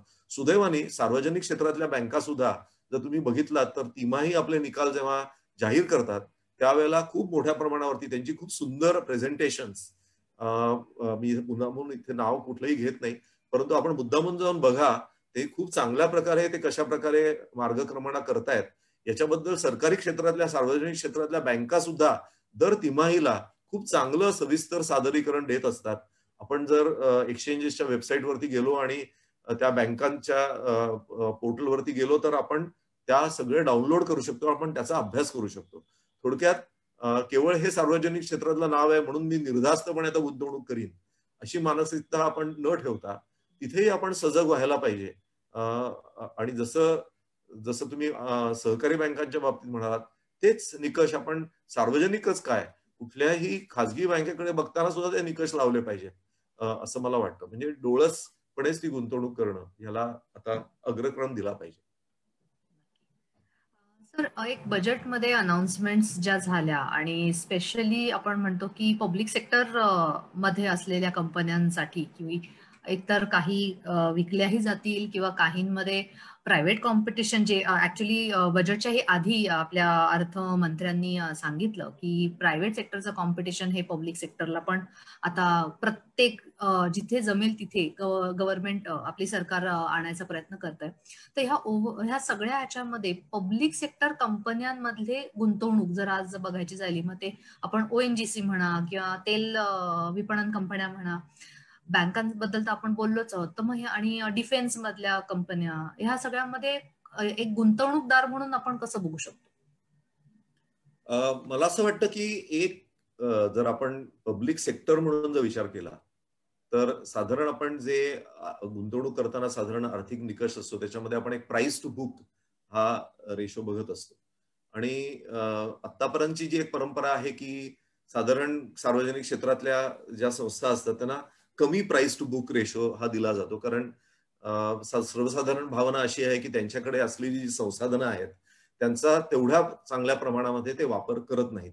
परंतु हळूहळू त्या गोष्टीला छेद दिला जातोय. म्हणजे हळूहळू त्यांची कार्यक्षमता वाढवणं आणि आर्थिक निकषावरती ते चांगल्या प्रकारे काम करतायत की नाही हे बघणं, ह्या दृष्टीने मला असं वाटतं की सार्वजनिक क्षेत्र हे अधिक चांगल्या प्रकारे येणाऱ्या काळामध्ये काम करेल. एक आपण साधारण उदाहरण घेतलं म्हणजे पुन्हा डिस्क्लोजर म्हणून माझ्याकडे काही तो शेअर नाही, परंतु हिंदुस्थान एरोनॉटिक्सच्या बाबतीमध्ये आपण असं बघितलं की तेजस हा विषय 3 दशकं चालू असलेला किंवा त्याहून अधिक 1983 पासून त्याची रुजवात झालेली असा विषय आहे.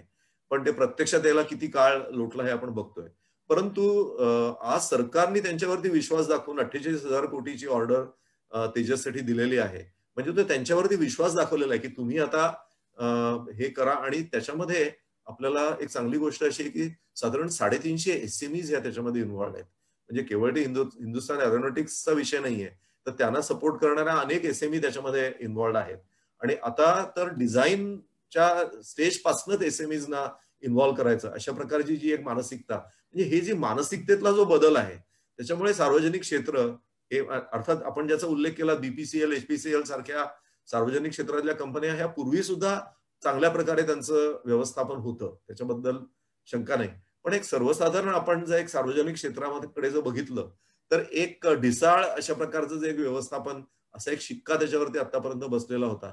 त्याला मला असं वाटतं की येणाऱ्या काळामध्ये छेद दिला जाईल. आणि त्यांच्यामध्येही सजगता ही निर्माण होते की स्पर्धेमध्ये टिकून राहणं हे त्यांनाही अग्रक्रमाने झालेलं आहे. एकीकडे सरकार त्यांच्यावरती विश्वासही दाखवत आहे, पण त्याचबरोबर अपेक्षाही वाढलेल्या आहेत. आणि सरकार त्यांना सारखा हात देत राहील. आणि हा हात देण्यामध्ये कर्मचाऱ्यांचं हित असतं, हे बरोबर आहे. परंतु सरकारला जेव्हा नेहमी विचार करावा लागतो की एक विशिष्ट निधी आपण कर्मचाऱ्यांच्या हितासाठी द्यायचा का खूप मोठ्या प्रमाणावरती गरीब जनतेसाठी द्यायचा, ह्याचा जेव्हा ज्याला आपण इंग्रजीमध्ये ट्रेड ऑफ म्हणतो किंवा ह्या पर्यायाची निवड म्हणतो, त्यावेळेला सरकारचं झुकतं माप हे मोठ्या प्रमाणावरती गरीब जनतेला राहणार आहे. केवळ एक कर्मचाऱ्यांचे हितसंबंध जपणं आणि त्यासाठी ती संस्था कशी चालू ठेवत राहणं आणि ते पैसे सतत अर्थसंकल्पातनं देऊन नियोजन करून देत राहणं, ही मानसिकता सरकारची नाही, हे एक मला वाटतं स्पष्टपणे आहे. आणि म्हणून त्याचा एक सुपरिणाम हा सार्वजनिक क्षेत्रातले उद्योग सुद्धा हे अधिक सजग होण्याकडे होईल, असा मला विश्वास वाटतो. सर, एक थोडासा आपल्या ॲसेट अलोकेशन किंवा आपल्या पोर्टफोलिओमध्ये क्रिप्टोकरन्सी साठी पण एक प्रश्न आलेला आहे. तर भविष्यात भारत सरकार क्रिप्टोकरन्सी आणेल का? आणि आणल्यास त्याचं स्वरूप बिटकॉइन सारखंच असेल का? हा एक प्रश्न आहे. आणि अजून एक इन्व्हेस्टमेंट्स फ्युचर इन्व्हेस्टमेंट्सच्या पर्स्पेक्टिव्हने विचारलेला प्रश्न म्हणजे इलेक्ट्रिक पद्धतीवर चालणाऱ्या गाड्या जर येऊ घातल्या आहेत, तर ह्याच्या आगमनानंतरचे तेलाचे भाव हे कमी होतील काय? असे हे 2 प्रश्न मला तुम्हाला एकत्रच विचारायचे आहेत. बरोबर. तर मला वाटतं दुसऱ्या प्रश्नाने मी सुरुवात करतो आधी, की ज्याचा मगाशीही मी उल्लेख केला माझ्या भाषणामध्ये, की दीर्घकालीन दृष्टीने जर विचार केला तर oil is definitely in a bear market. There is no doubt about it. त्यामुळे आता जरी माझा हुराही असा होता की $66-67 पर्यंत हे भाव वाढतील आणि त्याप्रमाणे ते वाढलेले आहेत. आता ऑलरेडी आपण 66-67 ला येऊन पोहोचलेलो आहोत. कदाचित काही कारणामुळे जरी थोडा सर्ज जरी झाला तरी त्याच्याहून पलीकडे तेलभाव टिकून राहणं हे मला अशक्यप्राय वाटतं. कारण आता विशेषतः अमेरिकेमध्ये जी अचानक कडाक्याची थंडी टेक्सास किंवा अशा ठिकाणी पडली, त्याच्यामुळे ह्या तेलविहिरी त्यांना बंद कराव्या लागल्या, त्यांना त्या सुरू करता आल्या नाहीत आणि म्हणूनही ते भाव थोडे कडाडण्याकडे त्याचा कल होता. पण ह्या तेलविहिरी एकदा सुरू झाल्या की त्या तेलविहिरींचं वैशिष्ट्य असं आहे शेल ऑइल मधल्या की त्या झपाट्याने सुरू करता येतात आणि झपाट्याने बंद करता येतात. ज्या पारंपरिक तेलविहिरी आहेत त्या अशा करता येत नाहीत, पण ह्या करता येतात. आणि म्हणून अमेरिका ही स्विंग प्रोड्युसर झालेला आहे तेल क्षेत्रामधला.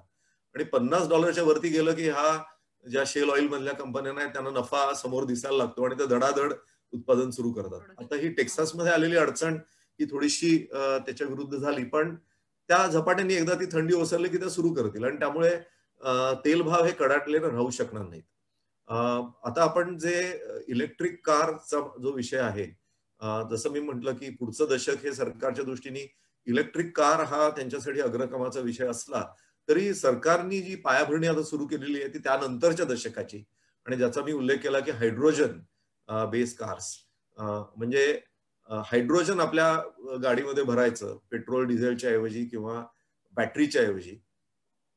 कारण बॅटऱ्यांच्या बाबतीमध्ये सुद्धा एक मोठा प्रॉब्लेम असा आहे की ह्या ज्या प्रकारच्या बॅटरीज आत्ता वापरल्या जात आहेत याच्यामध्ये त्याला सुद्धा पर्याय हे शोधण्याची आवश्यकता आहे. नाहीतर त्याची संसाधनं ही विशिष्ट राष्ट्रांमध्येच आहेत आणि जिथे चीननी खूप मोठ्या प्रमाणावरती शिरकाव केलेला आहे.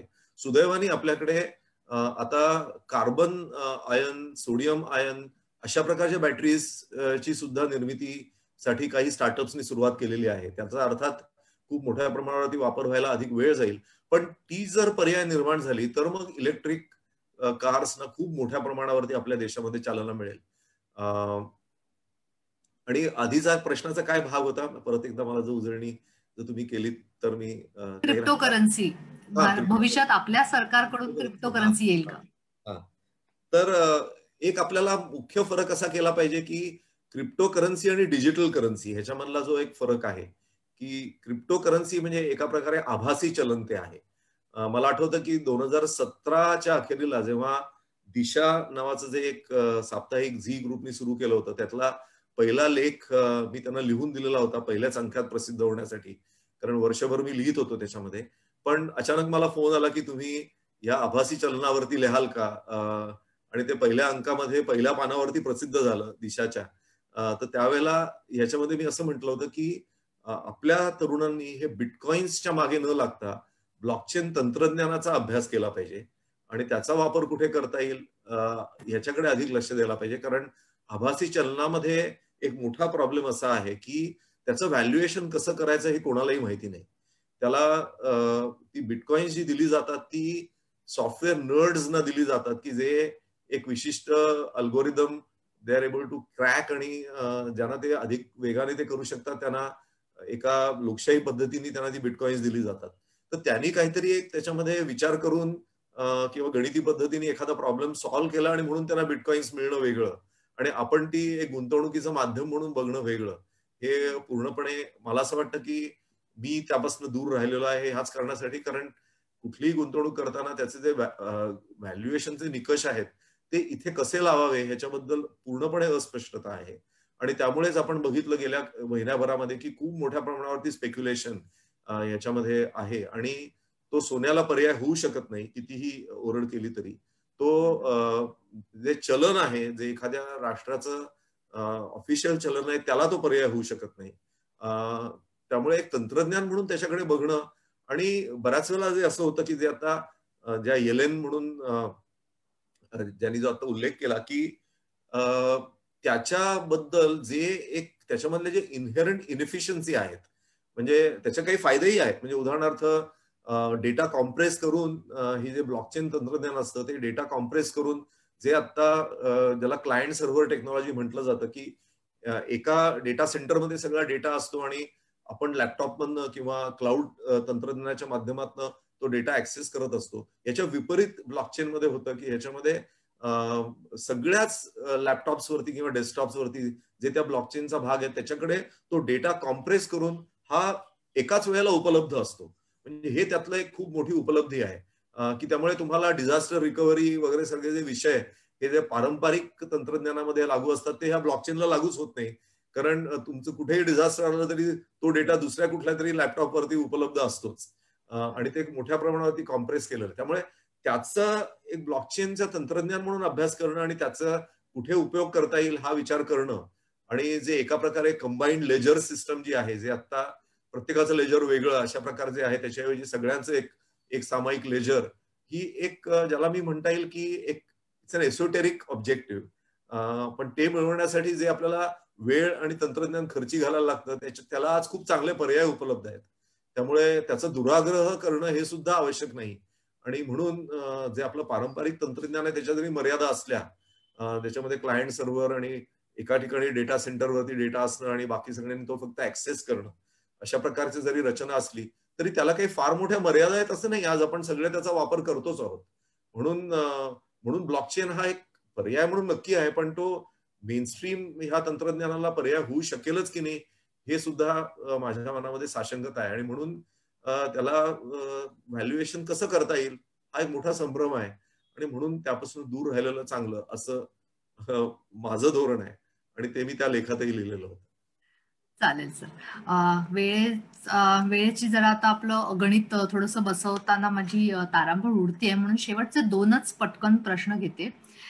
मगाशी तुम्ही म्हणालात की सरकारने शेतीविषयक धोरणं जी अंमलात आणू पाहिली आहेत त्याचा दूरगामी परिणाम हा खूप चांगला दिसतोय आपल्या भारतासाठी की आपण पुढच्या 10 वर्षाचा विचार करतोय. तर मग ह्या शेती मधून जे काही फायदे होऊ शकतात, त्याच्यासाठी एक गुंतवणूकदार म्हणून आपण काय तरतूद केली पाहिजे आपल्या पोर्टफोलिओमध्ये? म्हणजे दुर्दैवानं आपल्याकडे आज ॲग्री फोकस्ड म्युच्युअल फंड्स नाही आहेत. पण मग आपण कशा पद्धतीने ह्या शेतीतून होणाऱ्या किंवा ह्या रिफॉर्म्समुळे होणाऱ्या फायद्याचा आपण एक आपल्यासाठी फायदा करून घेऊ शकतो? काही सांगू शकता का? हो. मला असं वाटतं, की त्याच्याकडे 2 प्रकारे बघता येईल, की जसं तुम्ही म्हणालात, की एखादं फोकस म्युच्युअल फंड असणं किंवा अशा कंपन्या असणं, की ज्या थेट शेतकी क्षेत्राशी निगडीत आहेत, हा एक विचार झाला. पण मला असं वाटतं, की जेव्हा ग्रामीण क्षेत्रातलं उत्पन्न वाढायला लागतं, त्यावेळेला त्याचा जो परिणाम आहे, हा अनेक क्षेत्रामध्ये आपल्याला दिसणार आहे. म्हणजे उदाहरणार्थ अगदी दुचाकी, चारचाकीच्या मागण्यांपासनं ते ज्या शहरांमध्ये आज सहजतेने आपल्याला उपलब्ध असलेल्या गोष्टी आहेत, की ज्या आपण सहजतेने मिळवू शकतो. आज आपल्याला असं दिसतंय, की ग्रामीण क्षेत्रामध्ये या कोव्हिडच्या काळामध्ये सुद्धा मागणी एक सबळ राहिली. कारण शेती क्षेत्रावरती संकट आलं नाही. शेती क्षेत्र आपलं 3.5% नी वाढलं या काळामध्ये. जेव्हा अर्थव्यवस्था 8% नी घटली आहे, त्या काळामध्ये शेती क्षेत्र वाढलेलं आहे. याचा अर्थ त्यांच्याकडे जी क्रयशक्ती वाढणार आहे, त्या माध्यमातून आणि विशेषतः जो ह्या वर्षीच्या अर्थसंकल्पात नाही, पण आधीच्या अर्थसंकल्पामध्ये ज्याचा एक धोरण म्हणून उल्लेख केला गेला, की एका जिल्ह्यामध्ये काही विशिष्ट पिकांवरती शेतकऱ्यांनी हे लक्ष द्यावं, की ज्याच्यामधनं निर्यात बाजारपेठ ही उभी राहू शकते. आणि ह्या सगळ्याचा परिणाम असा असणार आहे, की आपल्याला गुंतवणूक करताना ज्या फास्ट मूव्हिंग कन्झ्युमर गुड्स आहेत किंवा टू व्हीलर्स आहेत, फोर व्हीलर बनवणाऱ्या कंपन्या आहेत, ह्या सुद्धा त्यातल्या लाभार्थी आहेत ग्रामीण अर्थव्यवस्थेच्या. शिक्षणाच्या क्षेत्रामध्ये ज्या आता स्टार्टअप्स आहेत किंवा माहिती तंत्रज्ञानाच्या क्षेत्रामध्ये सुद्धा ज्या कंपन्या आहेत, की ज्या येणाऱ्या काळामध्ये त्यांना भारतीय भाषांमधनं सुविधा निर्माण करून देणं आणि त्या दृष्टीने विचार जो केला जातोय आता, त्या सुद्धा लाभार्थी आहेत ह्या गोष्टीच्या. म्हणजे केवळ असं नाही, की शेती क्षेत्रामध्ये बनवल्या जाणाऱ्या वस्तूंचेच पुरवठादार, अशाच कंपन्यांचा असा मर्यादित विचार न करता आपल्याला एक अधिक विस्तृत त्याचा विचार करता येईल, असं मला वाटतं.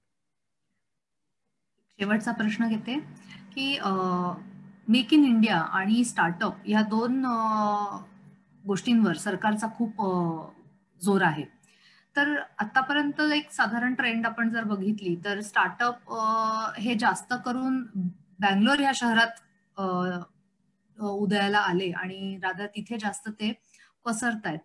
परंतु इतर शहरांमध्ये म्हणजे अगदी आपण बाकीचे मेट्रोज पण म्हणा किंवा आपण ज्यांना टियर 2 सिटीज म्हणतो. मग अशा ठिकाणी स्टार्टअप्स मागे राहण्यामागचं कारण काय असेल? बंगलोर हे कसं आहे, की परंपरेने जगाच्या जसं आपण म्हणू नकाशावरती आलेलं शहर आहे. कारण खूप मोठ्या प्रमाणावरती माहिती तंत्रज्ञान, बँकिंग बॅक ऑफिसेस ही सगळी तिथे पहिल्यापासून असल्यामुळे, माहिती तंत्रज्ञानाचं माहेरघर असल्यामुळे स्टार्टअप्स आणि माहिती तंत्रज्ञान ह्यांचं एक जवळचं नातं आहे आणि म्हणून बंगलोर हे अर्थातच आणि शिवाय त्याचं हवामान आणि खरं म्हणजे बंगलोरमधली दळणवळण हे खूप कठीण आहे खरं म्हणजे किंवा होतं हं, परंपरेने. हं. आता अर्थात मेट्रो आणि अशामुळे ते अधिक सुसह्य होणार आहे. पण नाहीतर बंगलोर शहरातली दळणवळण व्यवस्था ह्या सगळ्यामुळे किती कोलमडलेली होती आणि म्हणून पण तरी सुद्धा बऱ्याच वेळेला काय असतं, की अ, जे लोकांना एकमेकांशी एक ऍक्सेस हवा असतो, की जिथे ज्याला आपण म्हणतो, की इकोसिस्टम निर्माण होणं. ते एक हं. बंगलोरचा आकर्षण बिंदू होता. पण कोव्हिडच्यामुळे ह्या गोष्टीला छेद जातोय. कारण आता जेव्हा सोशल डिस्टन्सिंग पाळायचं आहे, तुम्ही आता सहजतेने एकमेकांना भेटण्यापेक्षा आभासी संवाद करू शकता. अशा स्थितीमध्ये त्यामुळे आता एका शहराचं आकर्षण हे कमी होणार आहे. आणि ज्याचा मगाशी मी उल्लेख केला, की ते सगळ्याच बाबतीत होणार आहे. केवळ स्टार्टअप्सच्या बाबतीमध्ये नाही. की मला शहरामध्ये राहूनच काम केलं पाहिजे असं नाही. शहराच्या पेक्षा दूर राहून जर मला मोठं घर परवडणारं घेता येणं शक्य असेल आणि दळणवळणामुळे मी सहजतेने शहराच्या कुठल्याही भागात जाऊ शकत असेन आणि बरचसं काम जर मला घरी बसूनच जर करायचं असेल, तर मला जे एक शहराचं आकर्षण होतं, ते कमी होणार आहे. आणि मी जसं मगाशी मी म्हटलं, की श्रीधर वेंबूनी हे दाखवून दिलं, की चक्क सिलिकॉन व्हॅलीमधनं हा माणूस आज चेन्नईमध्ये पण नाही तर चेन्नईपासून 450 मैल दूर एका गावामध्ये चक्क त्यांनी त्यांचे झो हेडक्वार्टर्स उभारलेले आहेत. आणि तिथे जे त्यांचे कर्मचारी आहेत त्यांच्यासाठी शाळा पण त्यांनीच उपलब्ध करून दिलेल्या आहेत. म्हणजे इथपर्यंत त्यांचे जे 9,000 कर्मचारी आहेत त्या सगळ्यांना they enjoy much better standard of living. आणि दुसरी एक मोठी क्रांती त्यांनी घडवली ती म्हणजे एक शहरामधली इंग्रजी माध्यमातून शिकलेली माणसांपेक्षा त्यांनी ज्यांना कुठलंही लेवल नाही अशी माणसं निवडून त्यांना ट्रेन करून त्यांच्यामध्ये क्षमता आहेत आणि त्याचा त्यांनी वापर केला. त्यांच्याकडे 20% कर्मचारी हे असे आहेत, की ज्यांच्याकडे कुठलंही लेवल नाही, त्यांच्याकडे कुठलीही डिग्री नाही. पण ते सगळे झोहो युनिव्हर्सिटीतच तयार झालेले आहेत. आज बजाज ऑटो किंवा टीव्हीएस यांनी हे दाखवून दिलं, की असे त्यांनी इंजिनिअर्स निवडले, की ज्यांचे इंग्रजीमध्ये काही भाषण करण्याचं सामर्थ्य नव्हतं, परंतु तंत्रज्ञानाची आग त्यांच्या पोटामध्ये होती आणि म्हणून त्यांनी तेलुगू, तमिळ, मराठीमधनं सगळीकडे मुलाखती घेऊन अशी माणसं निवडली आणि त्याच्या आधारावरती R&D निर्माण केली.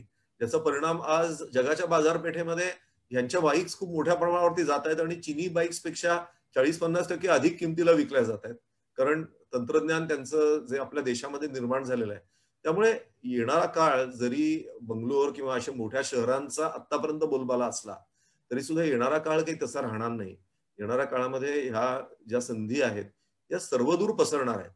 आणि त्यामुळे हे खूप मोठी संधी आपल्या देशाला आहे. कारण आपल्यासाठी हे जागांचे भाव हे विशिष्ट शहरामध्ये कडाडणं हे आपल्याकडे मोठ्या प्रमाणावरती काम येण्यासाठी उलट संकट होतं.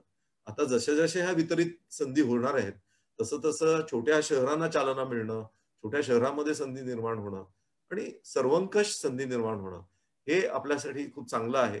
पायाभूत साधनं जशी निर्माण होत आहेत, जसं उदाहरणार्थ जो पूर्ण मुंबई-दिल्ली नवीन हायवे जो निर्माण होतोय, हा आधीच्या हायवेला समांतर निर्माण झालेला नाहीये. तर तो पूर्णपणे वेगळ्या ह्याच्यातनं काढलेला आहे सरकारनी आणि केवळ जमीन अधिग्रहणामध्ये त्यांनी 16,000 कोटी वाचवलेले आहेत ते करताना.